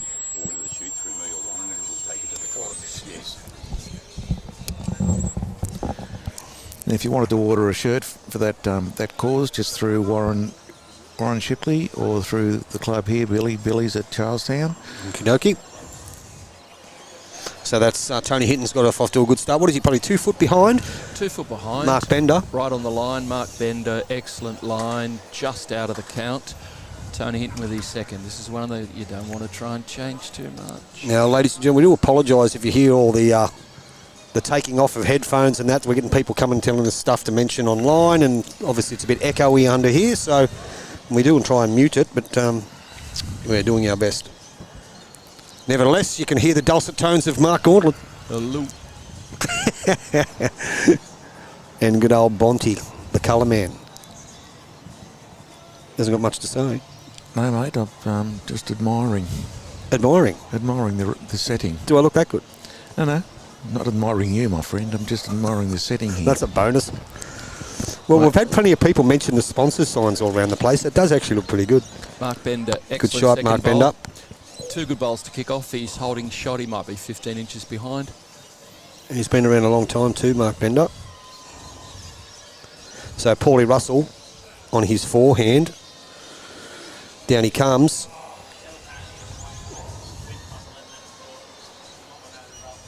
Let's not forget, who am I? Who am I? YouTube Live Sports, who am I? Didn't you hear it? The who am I was, someone picked it up after 2 guesses. The who am I? Pretty easy, folks. Just go on Google and put those couple of clues in. You'll get it straight away. Yeah, well, I'm pretty sure that's what they did. So, ladies and gentlemen, if you don't know, Jennifer Symes of Ettalong v Soldiers Point will be our very special guest commentator, and if she doesn't turn up, well, I'm going to blame Rambo, who is her partner, and they both need to come on. She did guess it. It was Rexy Johnson.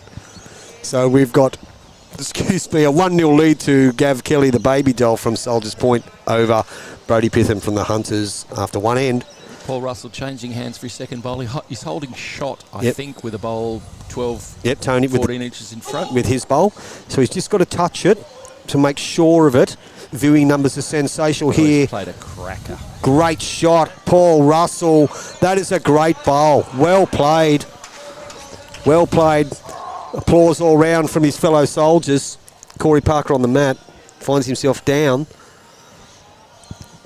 YouTube Live Sports, you heard it. Who am I? I am the owner of YouTube Live Sports. Thank you, mate. We love you, Boydie. So we've got Andrew Henry on the mat, the left-hander, on his forehand. Down he comes, holding one. Very, very, very close. Touch that. Sits on the green. Could make two. It's every chance. So you can hear Brodie Pitham saying what shot he wants his third to play, Andrew Reese. So he's asked Andrew Reese to, just arriving through the head here, got a chance to turn out that bowl on the line, 2 feet in front, get it off the black bowl. Rosemary Robinson, you guessed it, won the happy bowler. As he got he's flopped over. What's happened? The baby doll's having a look. No change. No change. So it's still possibly 2 to the Soldiers. Viewing numbers fantastic, ladies and gentlemen. Keep it up. Don't forget, in this stifling weather, Carl's Refrigeration and Air Conditioning are your local experts in air conditioning, refrigeration, commercial kitchen services. It was a pretty easy Good question, shot. that one, mate. I think you want to clarify it because we need to know Happy Bowler's full name, date of birth. I don't know his full name, Bonnie. He goes under a few aliases, mate. Well, a nameless will do. Barry? Barry. How about that one? You like that one, Boydie? Yeah, don't sack me. Okay, Andrew Reese on his forehand. So it still looks like a couple to the Soldiers. How's this one looking? If he gets around that, he's just going to drop a bit short. I think he has just dropped a tad short. He stood it up. He might have been second shot just for a second and it fell back. He did, unfortunately. Andrew Reese. Lovely man, Andrew. Does look like a cartoon character, but he is a lovely man. Which one? I don't know. Just one in general. Just a cartoon character. Popeye? No, he's not like Popeye. Not too sure who he is. Touch of the Barney Rubbles for mine. Barney Rubble. Yeah, I was going to say like he looks like an Archie's comics character, but anyway. Gav Kelly, the baby doll, on the mat for the Soldiers. Probably holding shot. Has a 1-0 lead after one on your Club Project scoreboard. Crucial match here. They only picked up 1 point out of the first 2 rubbers out of a possible 4. The Hunters picked up 3. So let's have a look. The baby doll. He's played great weight there, hasn't he? He's given it a chance. His weight's beautiful. It's just not going to get back to the line. Great effort. Brodie Pitham. This player needs no introduction. He's not really happy with that one. Put his head down. So down it comes on his forehand, Brodie. Don't know why he's not happy with it. Yeah, well, he just put his head down. He's nearly going to draw it. Look at this. Brodie Pitham. That is the shot. That is the shot. So they've indicated it's one down. Andrew Henry calls it as jack high. He's asking Gavin to play on his forehand now. Probably a bowl Here comes short. the baby doll. Here comes the baby doll. He's coming to have a bit of a sticky. He's coming to have a bit of a gander. Want to know what shot he's playing. He's not wearing the knee brace. He's playing a very free game, I'd say. A very free game, yeah. Needless to say that he needs to draw it. I think so, that man. Needless to say. What a beautiful night it here is under the circus tent at Club Charlestown, home of the Tigers. The big top. The big top. The big top. That's I want it. to know where the music is. We've normally got music playing here. We could always sing something. No. We'll leave that to the experts. Well, I'm a bit of a fantasy rock star. Here comes Gavin Kelly on his forehand, reaching weight. Hard shot on this surface. Yep. Yeah, he probably needs to go a bit more direct at it. When you're playing on an artificial green, viewers, you will know there's two types of shots, draw or drive. So, great commentary, guys. Keep it up. Thank you, Tony Hutchings. We appreciate that. Further info for the Shoot Down Cancer Bowl Shoot can be organised for a 2-week period at your club by contacting Billy. I'm assuming that's Glenn Billy Baxter. It is. So the Bowl Shoot can be we can get organised at our club. How's this? Two great shots by Brody. Brody Pitham. Is he going to fall? Taking one out, having a look at the second. So Andrew Reese. It looks like two to me from here. I think Brody Pitham's Only probably... one? That's only one. Right. Yeah. So that goes to one each on your club project scoreboard here. Round 7, Newcastle and Hunter Super League.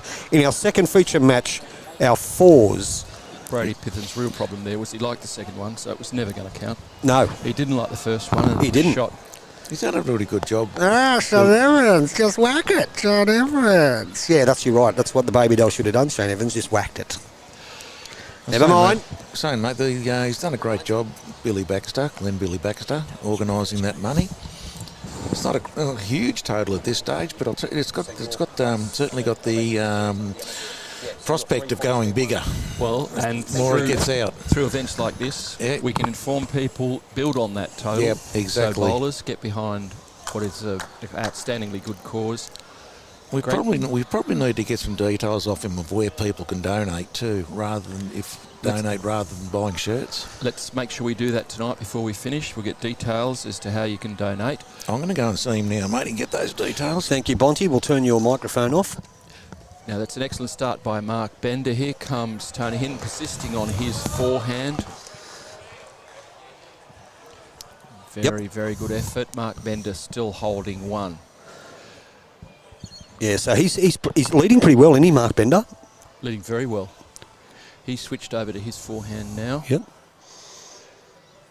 So he's just going to probably drop a tad short with his second one. Nevertheless, it's not a bad home. It'll probably force Tony Hinton to change hands. No, Tony Hinton Was played he his staying on? first He's played on the his- forehand, so he's Yep, staying there. Yep. Staying there. Now, as you know, bowls is a game that is changing all the time. Yep, correct. And I'm a bit thrown by the fact that the Dolphins are now the Soldiers.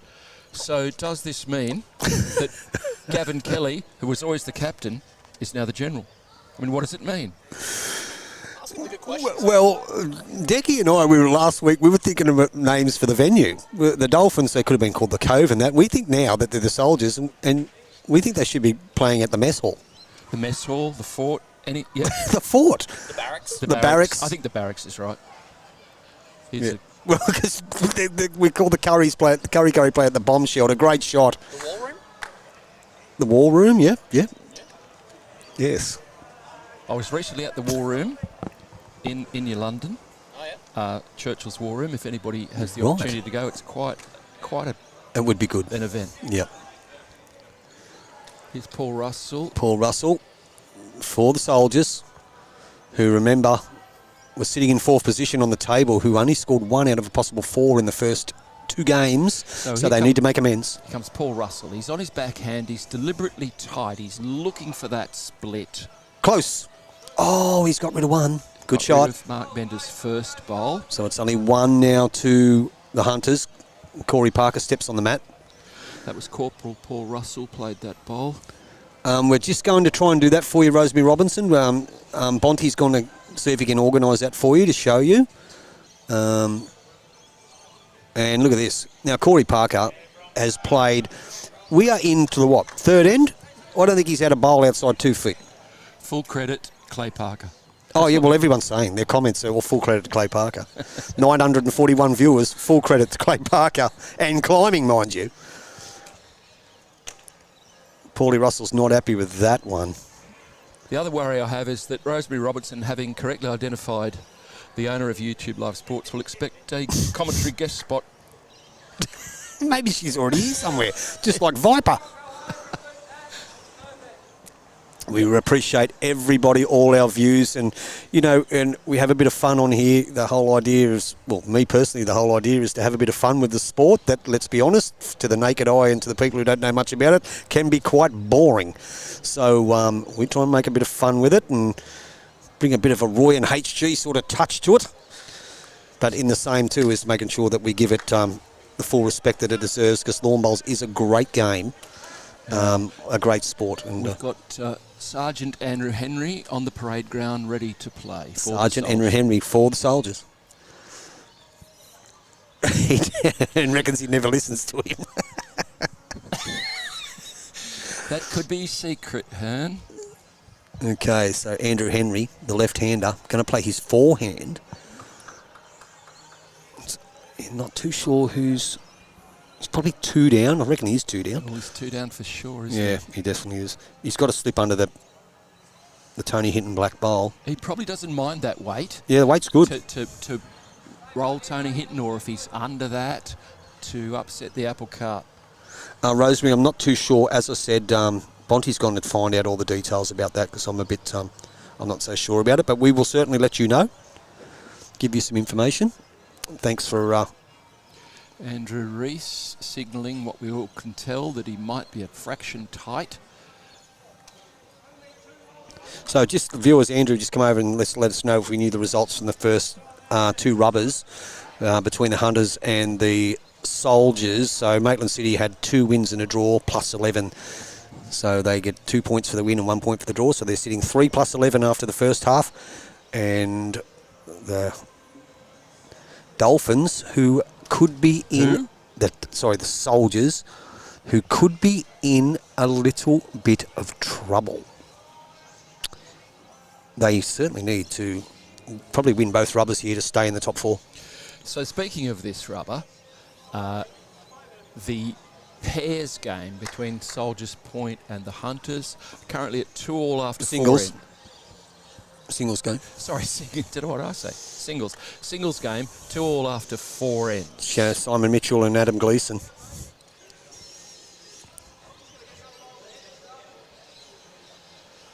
Yeah, crucial. I believe the way it sits at the moment, the Griffins have a lead in the singles as well over the Tigers, and they have a lead in the 4s as well. So it's very, very interesting. We'll be able to update the scoreboard, update the table after the completion of these games.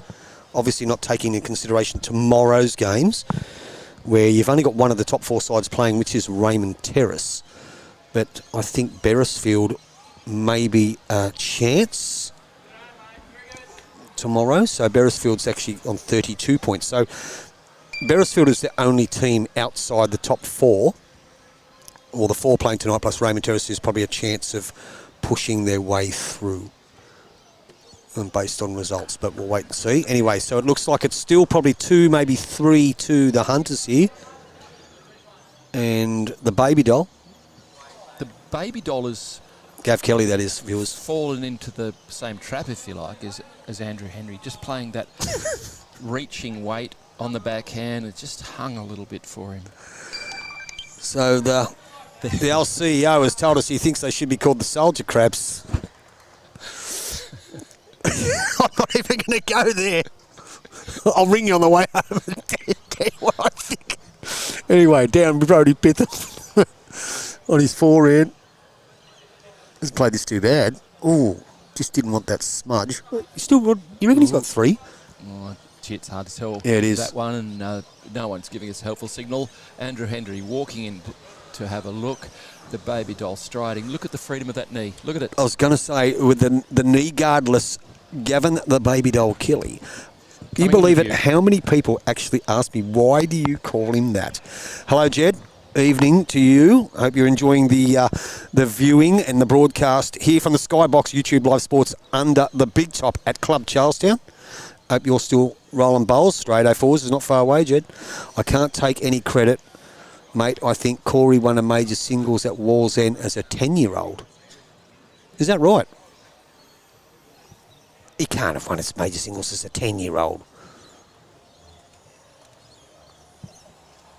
I know Aaron Tees won a Club Fours as a 10-year-old, and they took it off him, said he was too little. That's true. Shane Evans, whack it. Yeah. Shane Evans, he's just pressing repeat on these comments. I think it's like Woodsy's text message. Every time you send him a message, it just comes back, okay, mate. Gav Kelly, the baby doll, down on his forehand, probably finds himself in a little bit of trouble here. 2, maybe 3 down. Now, Tony Hinton. How many times do we have to tell We know there's not much of you, but please, Tony Hinton. So we can tell you what happens there is that the general, Gavin Kelly, has played on his forehand and attempted to draw it. He's fallen 8 inches short. So it's 3 to the Hunters. By the looks of it, they jumped out to a 4-1 lead after 3. And in a development in the singles game in the same rubber, the Hunters. The Hunters have jumped out to a 6-2 lead. So Simon Mitchell 6-2 over Adam Gleeson, which means on the last end of this match, Simon Mitchell picked up a 4. So it's 5-1 to the Hunters here after 3 ends. So Simon Mitchell has picked up the 4. Clay at Tea Garden. Okay, so there's the answer to the question. At Tea Gardens, he won the major singles at 14. I remember when you played up there, huh? Always love watching the streams. See you in January. Well, very good, Jed. I'll put the team in. How's my brother going? Is he in bed watching television? Your old man, or is he watching the YouTube Live Sports stream of the Newcastle and Hunter Super League Round 7? Crucial matches right in front of our eyes. And Tony Hinton, with his first bowl, gets us off to a cracking start. Nothing wrong with Mark Bender's first. He's got really something to play to here because Tony Hinton's finished very close and jack high, and look at this for a cracking shot coming towards the kitty now. Great shot, Mark Bender. Oh, I don't know that Has he made it? It's very deceptive. It's the start of building a foundation, just like EJE Architecture. They're award-winning design specialists with a proven 45-year track record across all sectors. Bring your vision, just like Mark Bender did, to life with specialist expertise. EJE Architecture. We don't know who's got the shot, that man. Look, I'm standing up, and I think the camera angle is a little deceptive. It may, in fact, still be Tony Hinton. I've just been proven wrong, of course. 1 to the Hunters. Yep. That was a good timing, one. Yeah, cut that out, Brody. So he's gone to bed, Jed. Goes to bed at 6. I can understand your mother going to bed at 6 o'clock, but your old man. Anyway, Moses, wake up. Down we come. And Corey Parker playing really well. Yeah, as instructed. Has just gone past on the forehand there. Excellent shot. Corporal Russell on his backhand.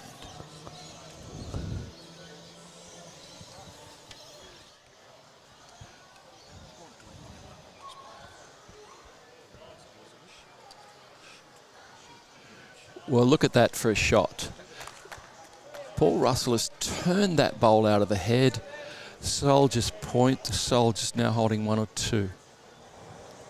Comes Corey Parker again. He won't be too happy about what's happened there. Let's see what he comes up with.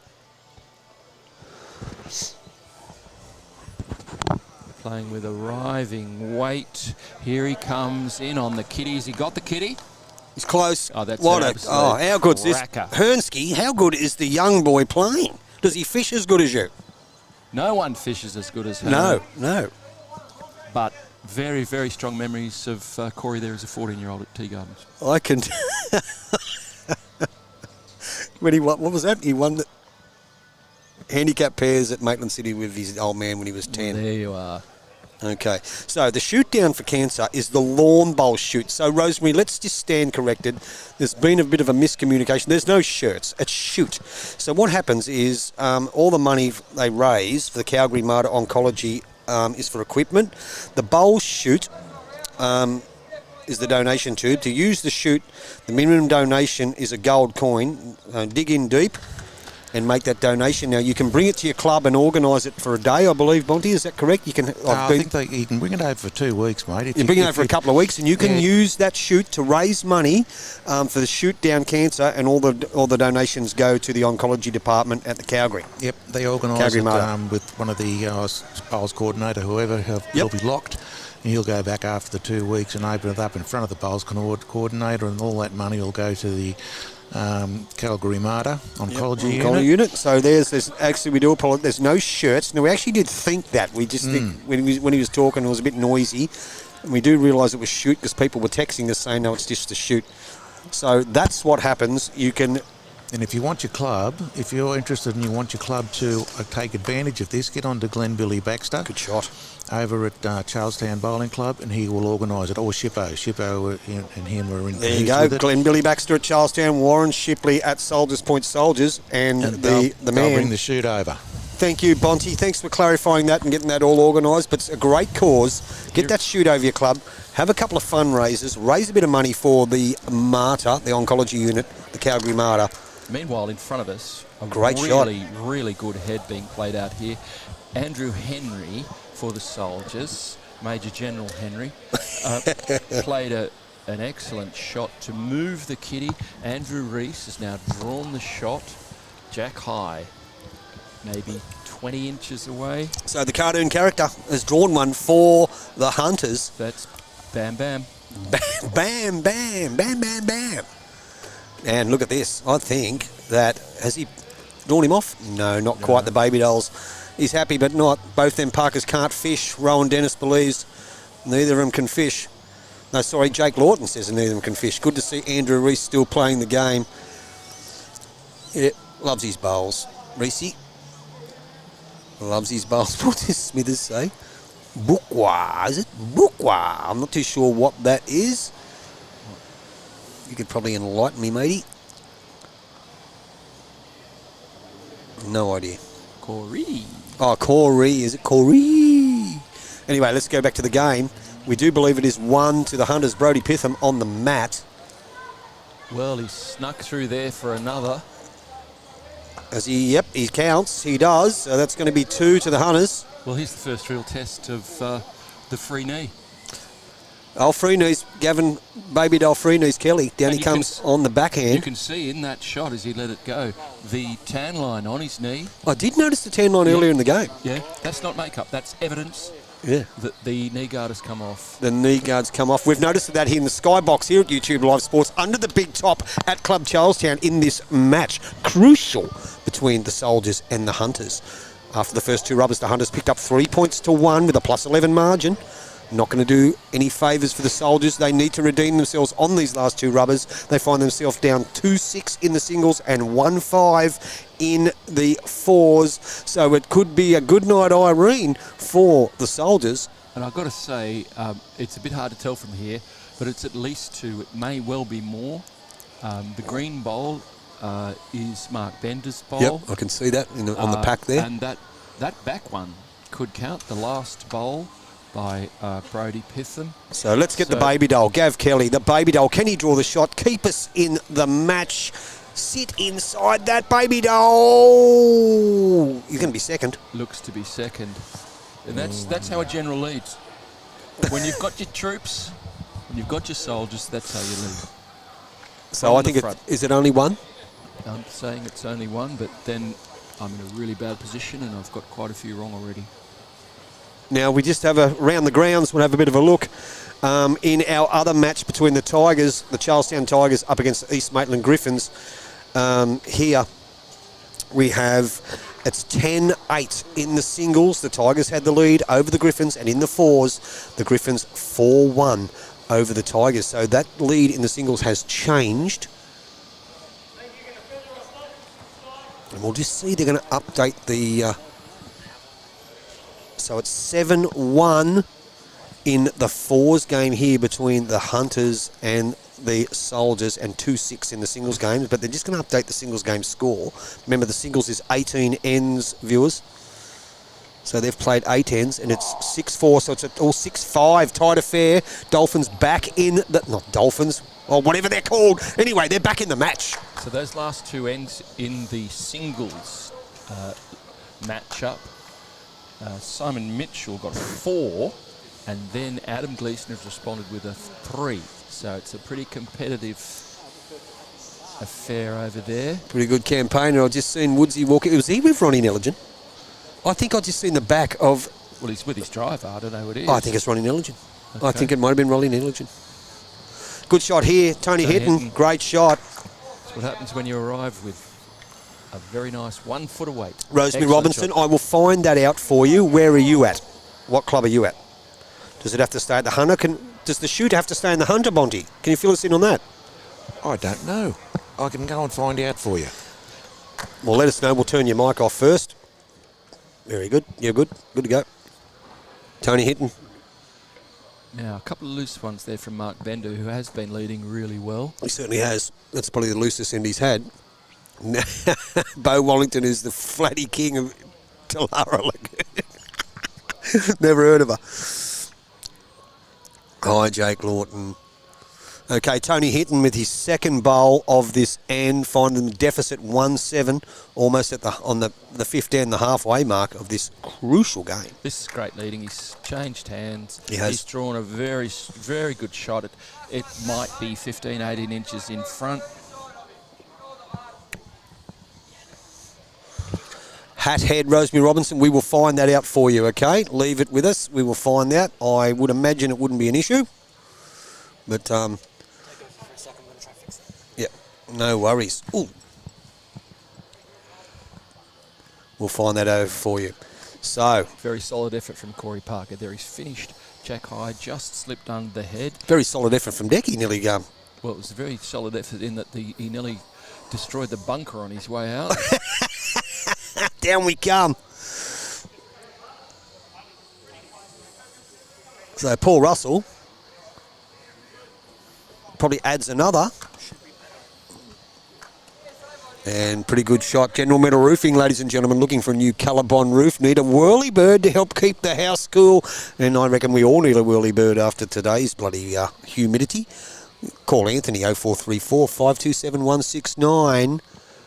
Only calling for the whirly birds at Genuine Metal Roofing. Good shot. That's a well good shot. How good's he playing? Two excellent bowls by Yep. Corey Parker. Playing He good. was 2 down with his first. He's got an excellent bowl on the head. He gave that bowl a real chance. 18 inches behind. Something to build on now. Here comes... Congrats on being a granddad, Steve. Steve Bonty Ment. Yeah, he's a poppy.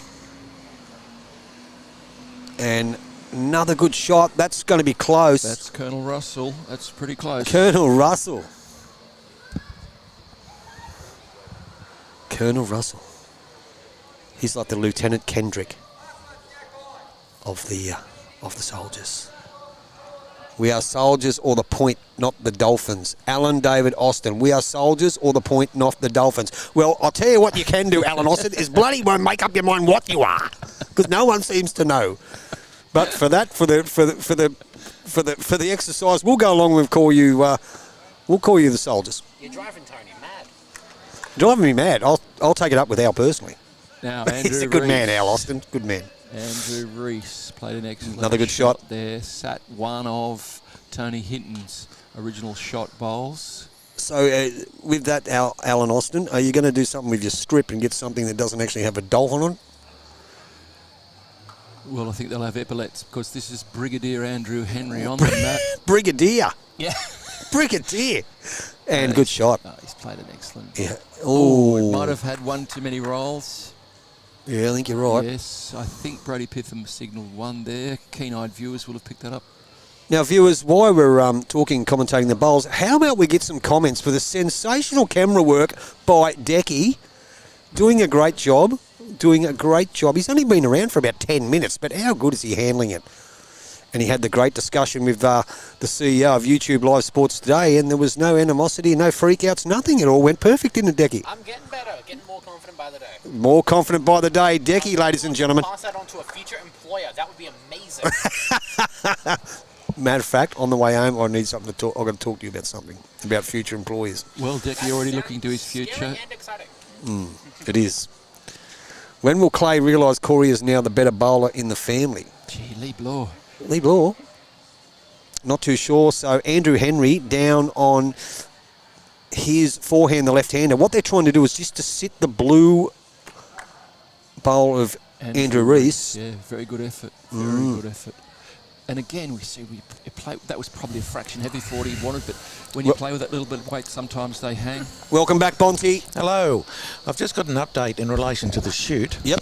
Hit us with your best shot, my friend. At this stage, the shoot is only for Greater Hunter area. The idea itself is not a charity. It's a fundraiser for the oncology unit at the Mater Hospital. So we don't want to go outside that area and bringing money back up here. And if someone else in another area wants to organise some similar thing, they get their own people to organise it, and it can go wherever they want to down there.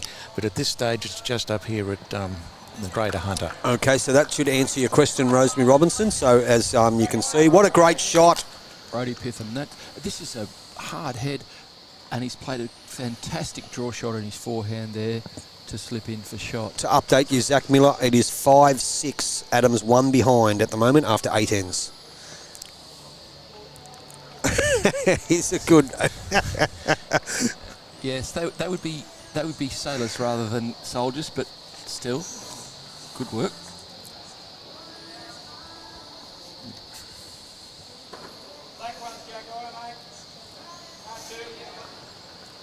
So yeah, you heard it. He said 2. He said there 2. Well, it was his bowl was. So it's his shot. bowl, and Andrew Rees is at Jack High on the other side. Look to be the 2 shots. And how's Brodie looking? He's only got to sit inside his last one to count. His weight looks pretty good. His weight looks more than pretty good. Does he count? I think he might. Andrew Rees has given it a clap. The baby doll should have learnt the lesson from a couple of ends earlier. Don't try and muck around with it. We're being precious. Just whack it. Shane Evans, we need it. Whack it. Geez, you're getting some comments up there on your decky. They're loving you. Rear Admiral. Leslie Simpson. Is Leslie Simpson from the entrance? Can you answer me that question? Here comes the baby doll. He's not happy. He's played. No, he's not. You know, it's a good shot, but it's just under the head. Wow. What are they showing? Are they signalling 3? Let's Well, have a they've look. got a couple out, 3 out. They're looking at 4 now. Oh, dear. Barney Robble over the head.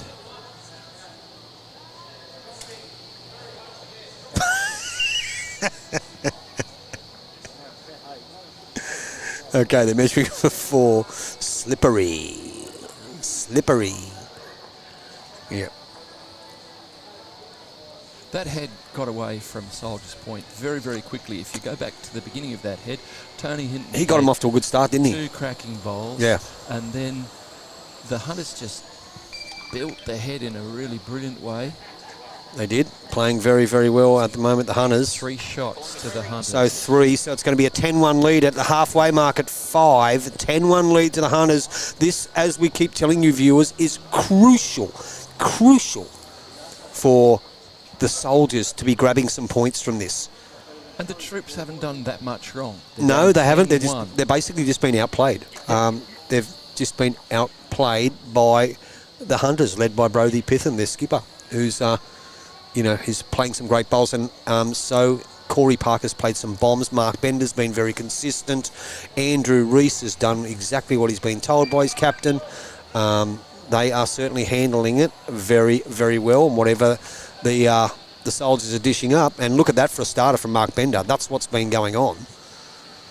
And we like to mention it. Can you feel it? Momentum shift. The momentum shift. Because Soldier's Point actually started the game very well. I know They they're did. only on 1 shot, but they were very competitive for the They first were. few ends, just missing out. Now 10-1 down. In a bit of trouble. Next door in the singles, Adam Gleeson leading 8-6 on 10 ends. So Adams hit the front. He was 6-3 behind. He was 3-2 in front, dropped the 4, got a 3. Now he's got a 2. 8-6 in a crucial stage of the match. Now, if we look at the other games too, Tigers 15-8 in front in the singles, but find themselves 4-3 down in the 4s, but would at this stage, if it stayed the way it is, win the tie with a 4 against margin. Tony Hinton sticking to his forehand here. He's got his own bowl running in But he'd be hoping to just slip under that. He wouldn't hurt to turn it over. So he's down on his forehand. Tony Hitton finds himself 2 down. Looks like he's in somewhere near it. Definitely not Very too close. down. Not What's 2 down done? now. Tony Hitton, great shot. 1 to the Soldiers at a crucial time. They need it. They certainly needed that. So Corey Parker, any touch of the jack's going to be a bonus. Love the commentary, guys. Go the Jets. Graham Robson, thank you very much.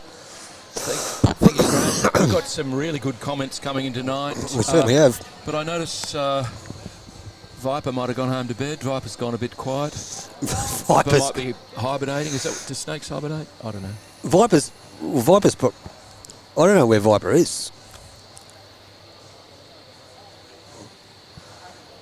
I don't know who Viper is. That's another great bowl, that. Good shot. This thing is so touchy. Brody Pitham has invited Corey Parker to draw but arrive here because there's so many opportunities on this forehand. Sit either bowl, trail the kitty. That didn't hurt. Have a look.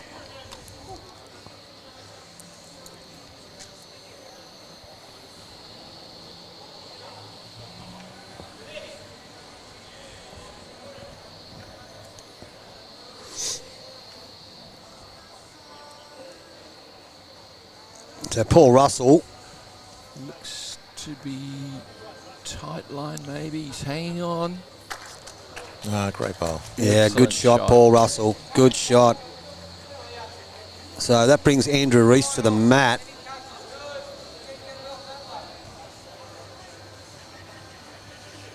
You know the saying, bowlers crack an egg. Oh, there you go, up a bit. It's a bit delayed, isn't it, doing the camera work? Yeah. That one in particular. Yeah.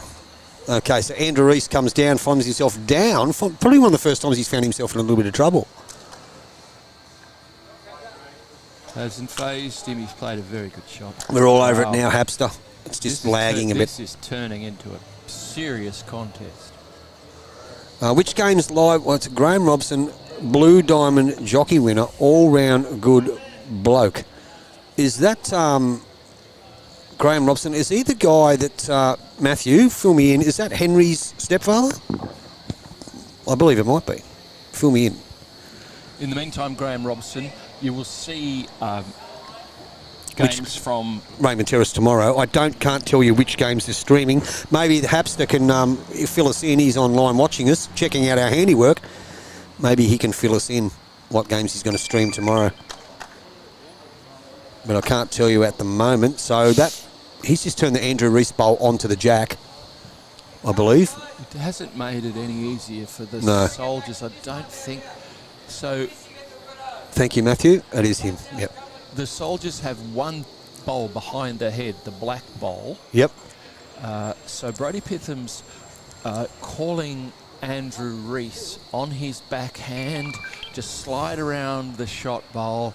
Very happy if you go past. Yep. So as you can see, viewers, he's just wants him to get behind the black one, just to drop. Great shot. And he's put it in a pretty good spot. So there's not much on for the Soldiers here. Okay, so tomorrow's games that they're going to stream is to let you. The pairs will be David Govan from Beresfield up against. Taylor. Is it Taylor who's playing in the pairs? Yeah, it would be Taylor Appleby. Then he'll be doing the fours game. Well, that's a big hit. Sorry. Oh, look at this! Interrupt. Wow, what a shot! He's still going to be down. Andrew Henry's given that a whack.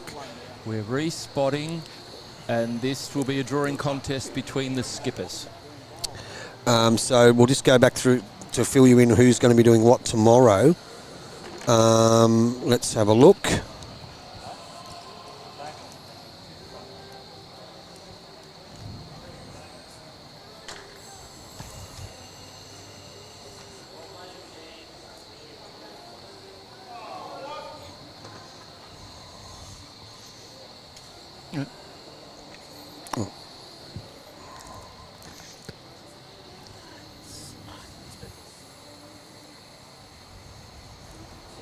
This one's really slow. So we're just trying to, there's a bit of a delay on that camera. Just trying to get it right for your viewers. That's just the so you can see the jack. The nearest Hunter's Bowl is the green bowl. Down. Black bowl on the left is the nearest Soldier's Point bowl. That's the first of Brodie Pitham's. Don't think it makes any difference. We're just trying to bring the kid in there. There it is. How about that? And we do apologise because that camera is delayed. Like we muck around, but it's taken forever to. It's important that people know that that wasn't Decky. It wasn't Decky. That was the camera. For God's sake, will you fix the cameras here, Boydie? Okay, so just to let you know, it's Aaron Appleby that's playing in the pairs. There's the baby doll. I think he's done it. Apples for the fours. Then the fours is the Marlins. So The fours is the Jets versus the Marlins, not the Dolphins. Andrew Reese has informed Brodie Pitham that he thinks the Hunters hold the shot. Brodie Pitham. Let's have a look. His backhand. Let's have a look. Not after this one. Let's have a look. He's drawn the shot, hasn't he? So that's at least one to the Hunters. Yep. Andrew Reese said before that he thought they might be one. That would be the green bowl of Mark Bender then. Okay, so we have the baby doll on the mat now. So do you think it might be two now, that man? Well, it's at least one. It's at Andrew least Reese one. said that he thought the Hunters might have one before that. So let's the baby doll, Gav Kelly. I reckon he's in the area here. He's in the area. He's trying very hard. Short. He's dropped he's short. dropped. Ouch. What do they call one? That's called way up. He just said it was one, so it's Okay. one to the Hunters. That jumps them out to an 11-1 lead after 6. There's only 4 ends to go. Is there only 4 ends of life left in the Soldiers for 2024 in the Newcastle and Hunters Super League? Round 7. What? Just jumping over to the other game, which is the Tigers and Griffins. In the singles, Daniel Hill leading Daniel Hoffman 17-9 and 4 all in the fours. 4 all in the fours. So it's all happening over there. So Daniel Hill 17-9 and Daniel Hoffman. But Daniel Hoffman was playing pretty well early. Daniel Hill's got a bit of home ground advantage, has jumped on. And that, that score has blown out a little bit since we last It certainly looked. has. So look, it could be. Let's just cut to the chase. It could be good night, Dick, for the Griffins and for the Soldiers. It could be all over for the season. Thank you, Hapster. We just did that, and I think we're back on track. So Decky's all over it.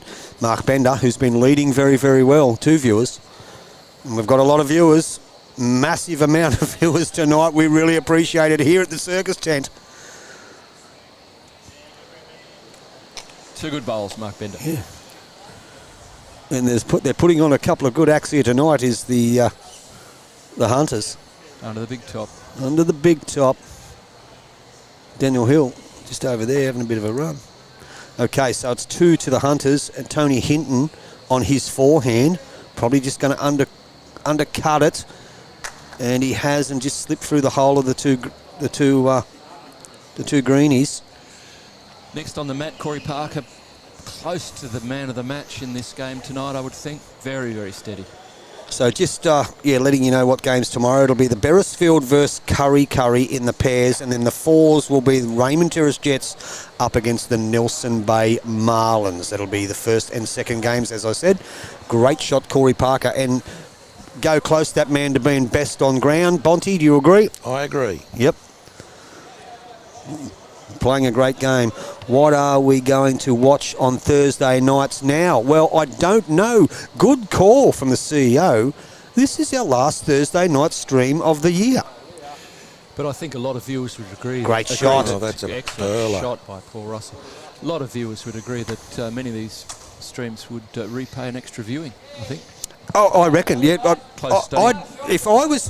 would download them and watch them over and over and over. I certainly would. I certainly would. Matter of fact, I think I will.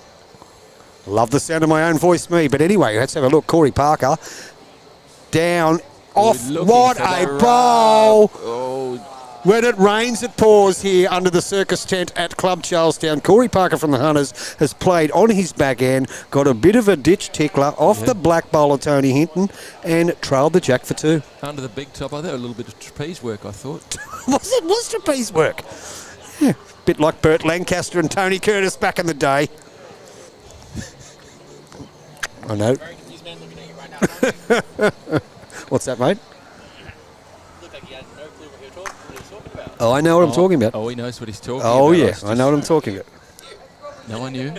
He knew. Oh, I just, we spoke about this on the way up, that with that man and his knowledge of... I was just worried how many and who he hangs out with. viewers might remember movies Tony of the Curtis and Bert 1950s. Lancaster. Trapeze was one of them, and the other one was called The Greatest Show on Earth. Now, Andrew Reese down on his forehand. Look at this for a bowl. Just going to slip past. Andrew Reese got better and better as the game's gone on. Yeah, he has played well. Shane Evans better do his hair for tomorrow, so it looks like Shane Evans. Shane Evans is on the stream tomorrow by the looks of things.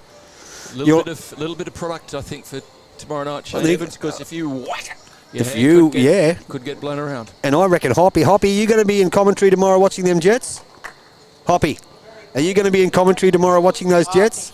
Oh, of course it will be. Of course, Hoppy will be there, loves his Jets. Andrew Reese again on his forehand now. Yep, playing pretty well. Playing very, very well. Coming from a very good angle again. I've got to say, I do like the cameras without the lids on them. Great shot. That's a counter. What do you reckon, Decky? They look better without the lids. Yeah.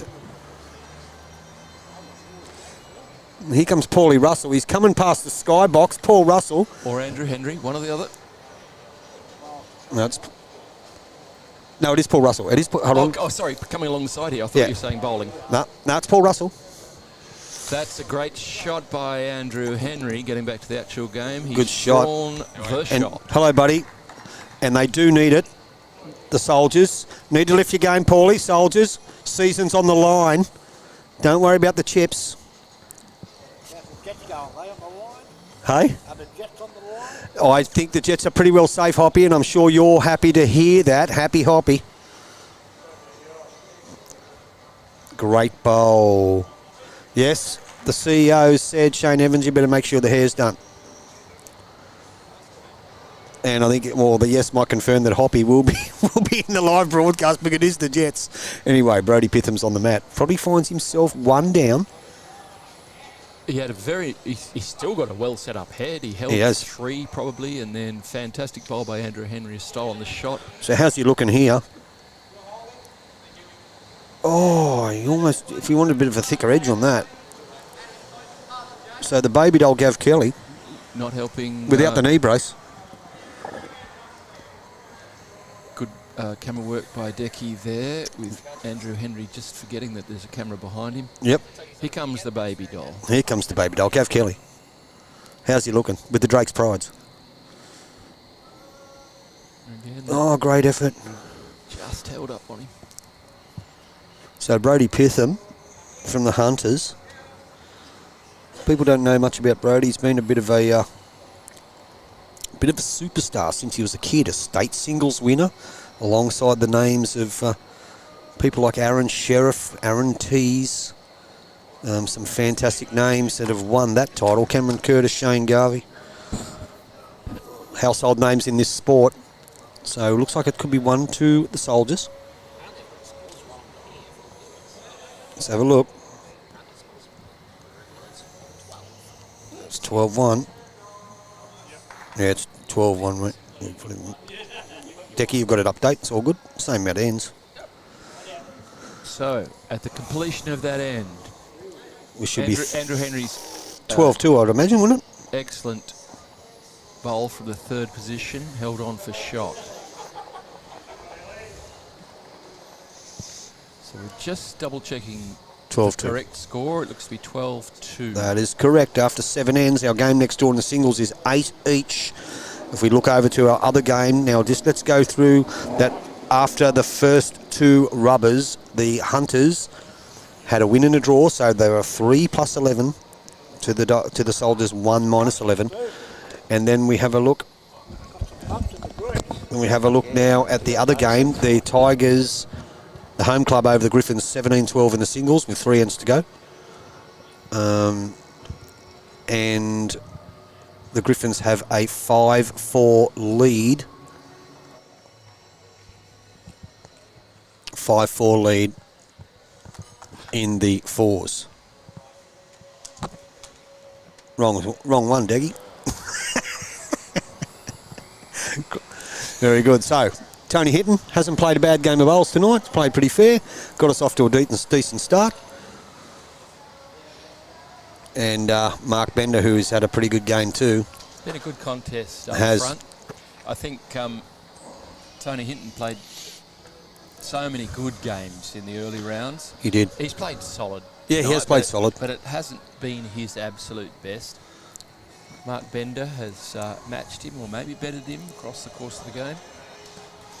So we have it at 12-2 after 7 ends on your Club Project scoreboard here under the big top. Home of the Tigers, Club Charlestown, in a crucial match for the Soldiers. And I can fairly confident to say, providing on what happens in the game with East Maitland and the Tigers,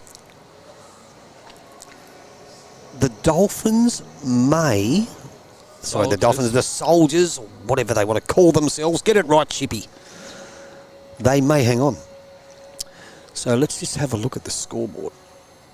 I was just having a bit of a sticky beak before, so let's have a look. It's the first of Paul Russell's bowls.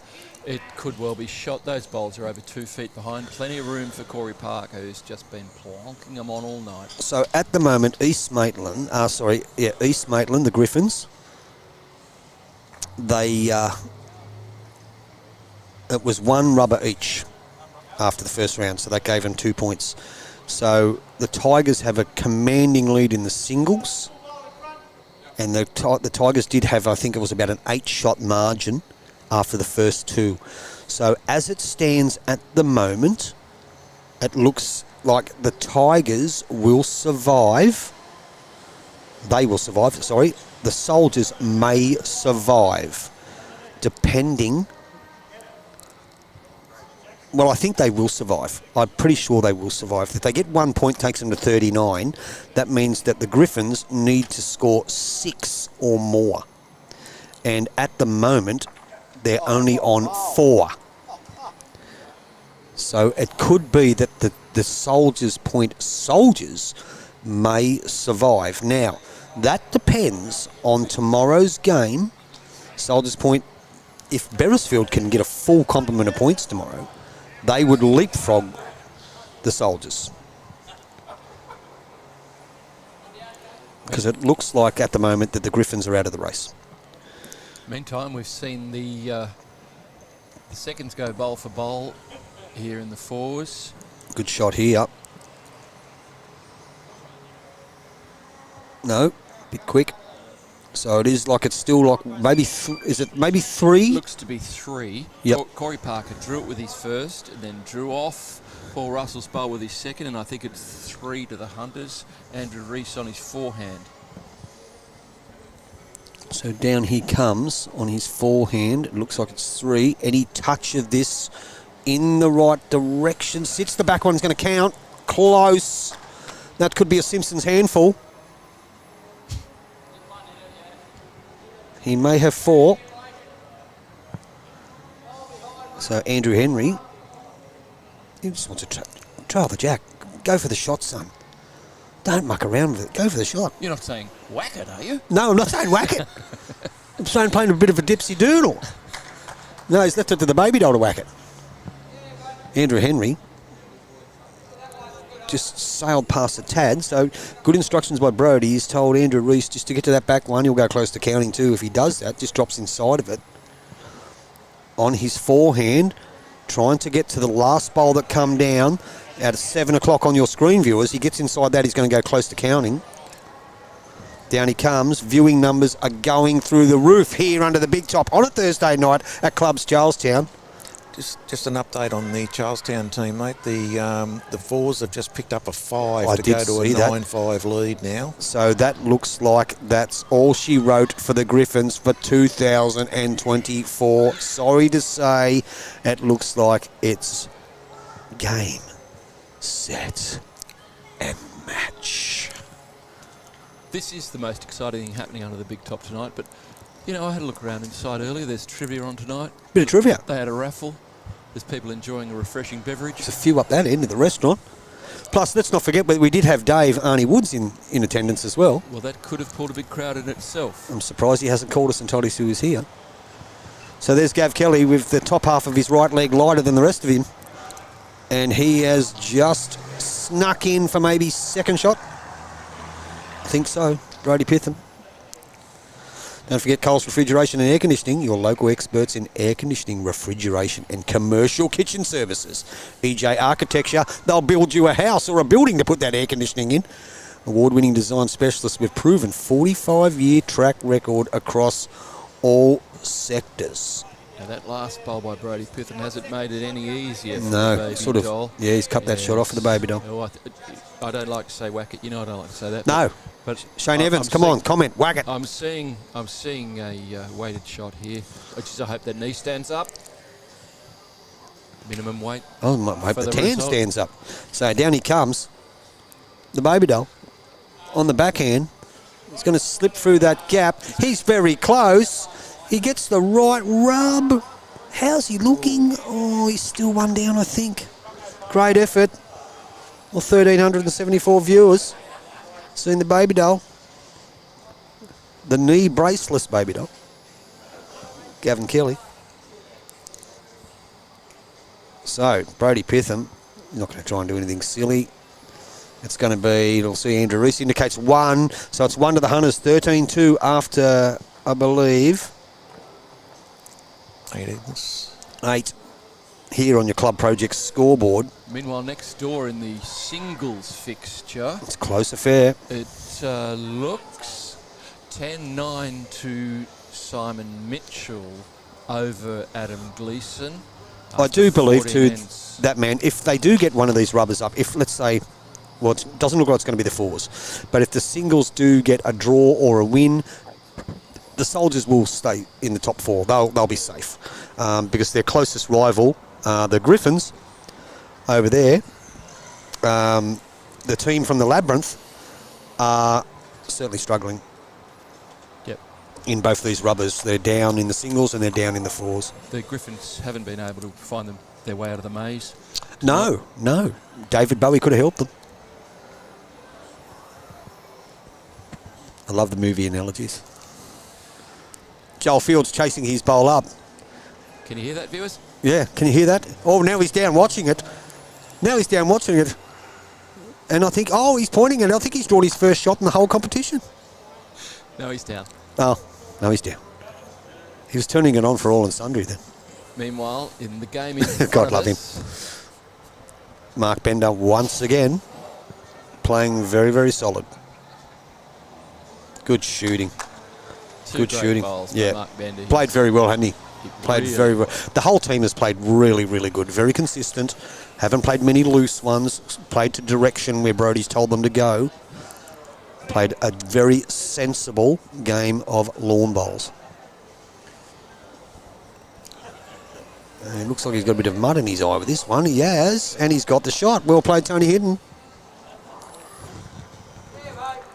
A reach and draw shot from Hinton gets a good result It there. does.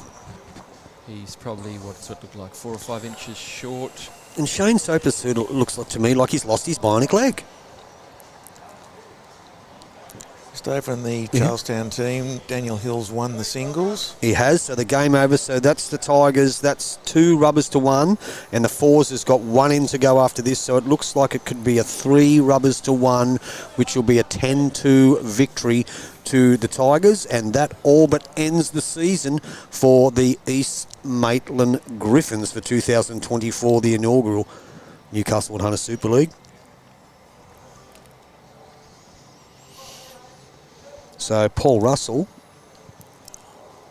sort of just drops that one a bit short. Still a couple It looks to be for, well, at least 2. At least 2. Now, it's if... Let's just say on the live scoreboard, if the Tigers can get up in this game of 4s, which it looks that's probable, that Beresfield tomorrow have everything to play for. Because at this stage, the Soldiers may only pick up 1 point out of a possible 12. So if that's the case, they will be on 39. Beresfield on 32. 7-shot difference. East Maitland's out of the competition. Beresfield play tomorrow. They play Curry, who's on 30 points. Even Curry, if they can get 12, can leapfrog the Soldiers if they only pick up 1 point tonight. Even if they pick up 3, they can be caught. But they need all rubbers up. That'd be Curry. Beresfield, as it stands, Soldiers Point would sit on 39. Beresfield's currently on 32. That's a 7-shot deficit. They could get 2 rubbers each and win on the margins on the masterboard. They could make their way into the inaugural semi-final. Good shot, Andrew Reese. Great viewing numbers, Decky. They're massive. Great. Must be your camera work.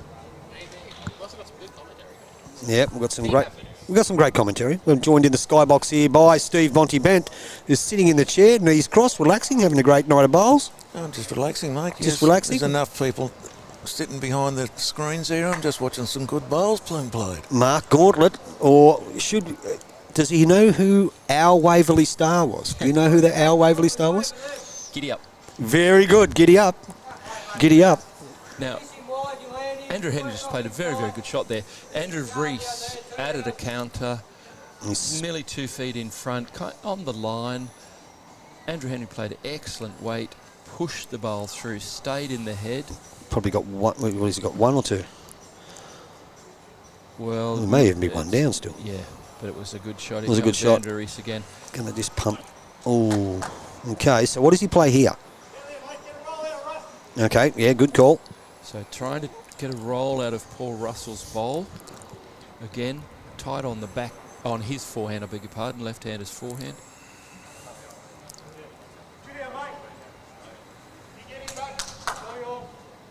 So down he comes. Let's have a bit of a look. Just wants a roll out of it. It's probably. Oh, he might even pick up the jackie. Oh. Yeah, a couple of things there could have happened. And what did happen was not good.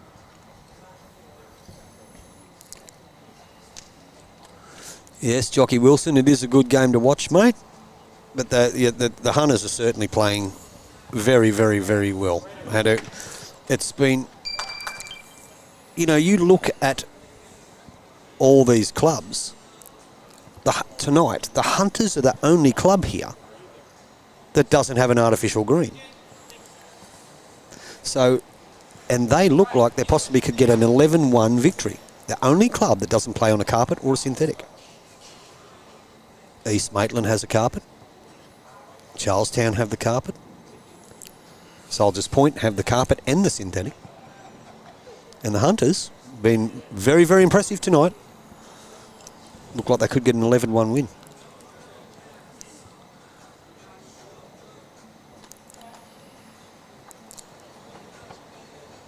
Graham Rodson reckon we sound like Roy and HG. We're doing our best. The Sumpster. Thank you, Mark Aldrich, and happy lawn bowls to you and your family, and happy lawn bowls to all you decent Novocastrians who just love the game for what it is. Some honest, hard work, rock rolling. The baby doll gave Kelly. Baby doll did. Oh, he just needed to be under that bowl. Yeah, he did. If he just had got the inside edge, it could have flopped in for shot. Don't forget, ladies and gentlemen, we have the completion of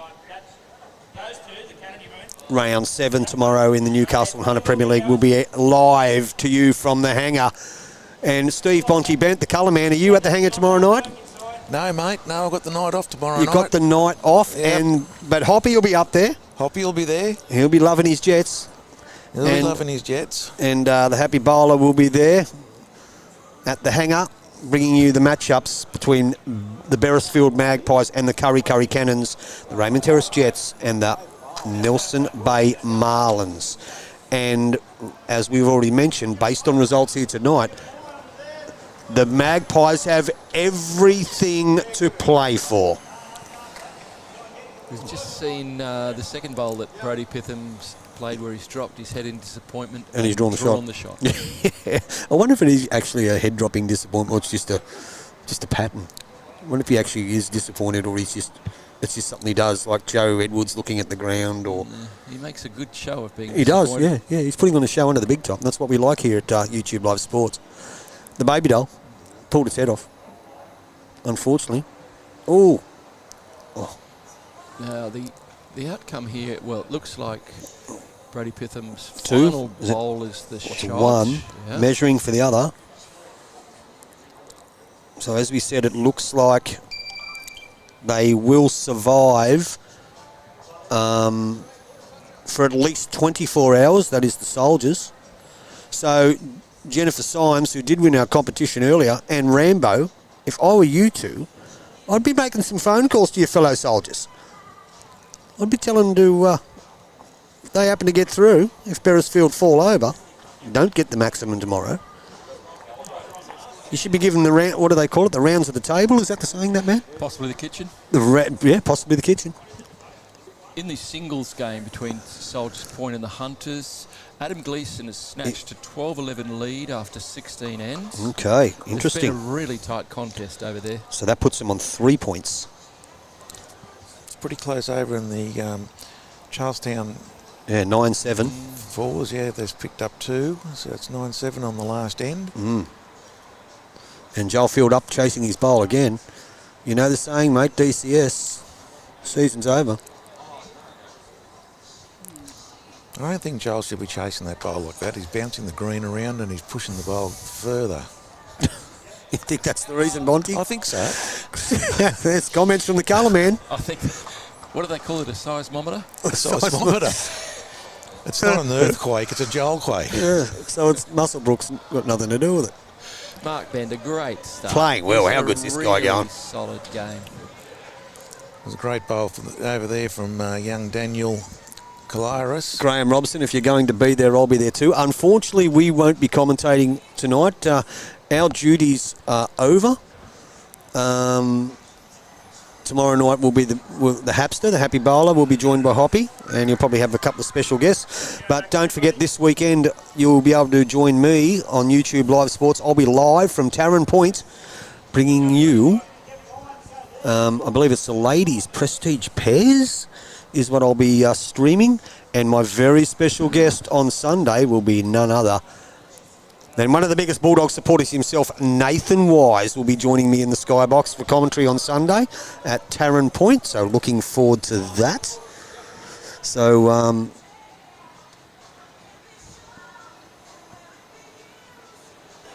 Very good effort there. Tony Hinton finished jack high, slightly narrow. Mark Bendis bowled, He's played still great. shot and in a great position. and the man who's following him down, he's played just as good. Just as good. So down he comes. He's quite happy to miss that, I think. Although He it wouldn't has. have hurt. Bowl, the kitty would have been going in their direction, but it's even better now. He's got another catcher there. Just zoom it in a bit. Yeah, any contact. Any contact's good. But the Dolphins look like they're going to... Dolphins? Why not get bloody Dolphins? The Soldiers look like they're going to survive. They look like they're going to... they may have a restless night, sleep-wise. It's pretty good. Good shot. Great shot. Oh, by unlucky. Paul Russell, fair effort. So... Coles refrigeration and air conditioning. Coles refrigeration and air conditioning. So would you say, Decky, it was a Coles refrigeration and air conditioning super shot or the EJE architecture super shot? Asking good questions. Yeah, well, for mine, Genuine Metal Roofing had a hand in that. General the whirlybird shot of the day, and I think it's been Corey Parker has been close to best on ground. I don't think you'd get any argument with that. No, call. he has What do you been... think, Bonte, Corey Parker? Corey Parker. Corey Parker. He has been our genuine metal roofing whirlybird player of the match, Corey Parker from the Maitland City Hunters. He's put the wind up at the rest of them, hasn't he? Has put the wind up the rest of them. Played very, very well. As per the Whirlybird. Joel's like a scarecrow, outstanding in his field. Very nice. Very nice. I like that, jockey. Jockey, that's good. That is good. We'll pay that. The thing about it is the gentleman is he's very popular. So down we come with Andrew Reese. Has another player that's played. Look, none of these guys from the Hunters have played bad. They've all played an exceptional game of lawn bowls tonight. Been far, far more superior than the Soldiers. And it's true. You know, in a fours game, you cannot be relying on one player. No, not at all. From lead through to skip, they've all played a really steady game. They certainly have. Every one of them has played their part. Mark Unicom, Sockbog, SOC, best on ground. Who's SOC? Can you fill us in? Is that what it actually says? I haven't got my glasses on. It appears to. Son of... Oh, okay, Clay. we're with it, son of Clay. That's why we have Mark Gauntlet, our Waverley star, that man. Giddy up. Yeah. The educated one in the skybox. That's why we have him on board. He can figure out those initials like no man's business. Now, Andrew Reese. Played a cracker with his first. He's going for cover, I think. He's been asked to change here. Hearn, you'll get yourself in trouble, mate. No, he has played good. Hearn, you know, honestly, he's played great. Played really, really good. They all have. They've played a great game of bowls. Case, how are you? To my right is Heath Casey. Hamilton North Hornet. Really good shot there to change the head. And still down. Still down, but they were struggling to build ahead from the time that Mark Bender and Corey Parker. But once again, too, isn't it funny that Brodie Pitham told Andrew to go behind? He's gone behind, and that's where the jacks ended up. Hearn's jealous of his son. Yeah, thank you, Mark. Mark Gauntlet actually figured it out. Son of Clay. Sockbog. Yeah, he's definitely best on ground. Man of match, Sock Mom. So we're just about to find out the final score in the fours over there. One thing that we can all take out of the inaugural season of the Newcastle and Hunter Super League from the broadcaster's perspective, seconds, thirds, whoever, update your bloody scoreboard so we can keep update. 1 by 4. Looks like Charlestown may have won by 4 over there. Yep. Well, Daniel Hill's coming over to probably have a bit of a word, so we'll find out. So there you go. There's the tip from the skybox. Update your scoreboards. Don't leave them on 9 ends. Don't leave them on 17 ends. Let us know the full complement so we can tell the viewers what's going on. Shane Evans agrees with me. Did I say Heath Casey? I think I did, Mark Evans. I did say Heath Casey. So, Dan, what was the go in the fours? What was the final score? 12-7, so they picked up a 3. So, ladies and gentlemen, viewers, as we said, that is the end of the season for the Griffins. They have gone whooshka. They are out. They will not compete in the finals in 2024. Charlestown survive, and what will happen, it looks like that the Soldiers will survive. Now, we're going to be joined in commentary by the one and only... The ringmaster. The ringmaster. Under the big top here. Welcome, Daniel Hill. Thank you, gentlemen. Pleasure to be here. So, run us by. You've had a bit of a commanding victory tonight. I think you've won 10-2, is that right? 10-2, yes. Yep, the triples got beat, but only just. And I heard you saying earlier that you thought you played great all night. I played okay in the pairs. The singles, a bit scratchy, but... So did you get to watch any of that fours?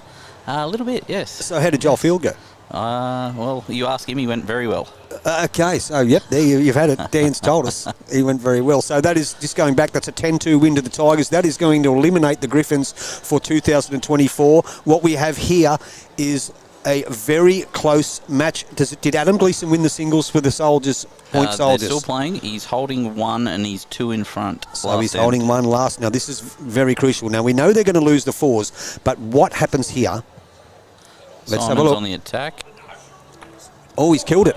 And he's going to get one. So or is he going to get two? We can just see that bowl going, the kitty going out of bounds in the singles on the rink over. So I think that'll be only one to... So if it's only one, that means it's going to be is it going to be one or two? Did the toucher might have gone in the ditch, did it? It did go in the ditch. Let's have a look. Does this mean they're going to measure for it? So a draw is still going to let the Soldiers' Point is going to survive. They're going to survive. They lost 3-1 in the first rubbers, and a draw will get them to 2 points, so they'll lose 10-2, but that'll give them an 8-point buffer over the next team behind them, which is Beresfield, who tomorrow night, have to play against... Curry? No, Beresfield play... It has to be Raymond Terrace then, is it? No, Beresfield actually play Curry, you're correct. Yeah, Curry. So they'll need a 8, depending on what happens here. If it's a draw, it'll be an 8-point difference. So if you can see the long measures come out. 2. So it was 2. It was 2. So it's a 13-all draw in our game. So that means that Soldiers' Point have picked up 3 points. That puts them on 41. Beresfield's 32. So that means there's 9 points. Beresfield will have to win. Soldiers' Point would have only got 2 points. They had a draw in the first game, didn't they? Yep, and they had a draw here, so they only got 2. Did they have a draw in the first? Yeah, they did. They only got 2 points. Apologise. So they're on 40 and Beresfield's on 32. So Beresfield need to win by 8 or more. What's their margin? So their margin, forget it, their margin is not real flash. So Beresfield need a 10-2 or 12-0. They need 3 rinks at least. Yep. 3 rinks. So, Puth, we've got you here, young Daniel Hill. Yes. Charlestown through. Yeah, absolutely stoked with that. We've been trying out a few of the new boys, and they've been going very well. So I think we only had a couple of losses during the year. Maitland City actually touched us up earlier in the year, so if we can get back at them in the final series, that'd be good. So you'd be hoping next week that one of the games featured is the fours, so that if Matt Swan's skipping, we can see his haircut. Would that be? It is top quality. One of the best I've seen. It looks like his dad did it. Yes. He looks very fast. Well, Mark and I did discuss before, we believe there is a set of Remingtons plugged into the PowerPoint in the locker room. I'd rather you have him on the live stream than me, so... Well, you've been on a few. You were on one tonight. Yeah, Played pretty good, mate. Yeah, we've got Played pretty good. We've got a few in the area. So. Yeah, you got a few in the area. Yeah. And Mark told us about your education. I don't want to know what Mark said about me. I just shared with our many keen viewers the fact that the first time I met you was when you were doing your HSC, and absolutely. My assistance hasn't held you back in any way. Exactly right. Look at me now. Look at you now. All right, viewers, well, that just about winds things up. I think everyone's finished, so let's go through the results tonight. We've had the Maitland City Hunters have had a 9-3 lead, a 9-3 victory. Thank you, Dan. Good luck next week, matey. A 9-3 victory over, a 10-2 victory. Let's get that right. Maitland City Hunters, a 10-2 victory over the Soldiers' Point Soldiers. So they actually won 2 rinks and drew 2 rinks, and Soldiers' Point lost 2 and drew 2. But they get the points, the Hunters. So a 10-2 victory to the Hunters over the Dolphins, whatever they want to call themselves, the Soldiers. Charlestown have had a 10-2 victory over the Griffins, hence eliminating the Griffins from the competition for 2024. We'll see you next year, Griffins. Tomorrow night, Raymond Terrace will take on who they're playing. Nelson Bay at the hangar, and Beresfield, with everything to play for, have the chance to progress to the finals with a 10-2, 12-0 win tomorrow over the Curry Cannons. That just about winds everything up for tonight. Thank you, Bonty. Welcome, mate. Good to be back. Good to be back. Thank you to that man all the way from Waverley who's joined us in the skybox again. Absolute pleasure to be back in the bunker. And thank you to our production manager, Decky. Always happy to help. Always happy to help. And to all you viewers, our numbers were through the roof. We hope you enjoyed the live stream as much as we did. From the big top here at Club Charlestown, home of the Tigers. We'll catch you tomorrow night for the second part of round 7. And I personally will catch you on YouTube Live Sports this Sunday, all the way from Tarrant Point, with the one and only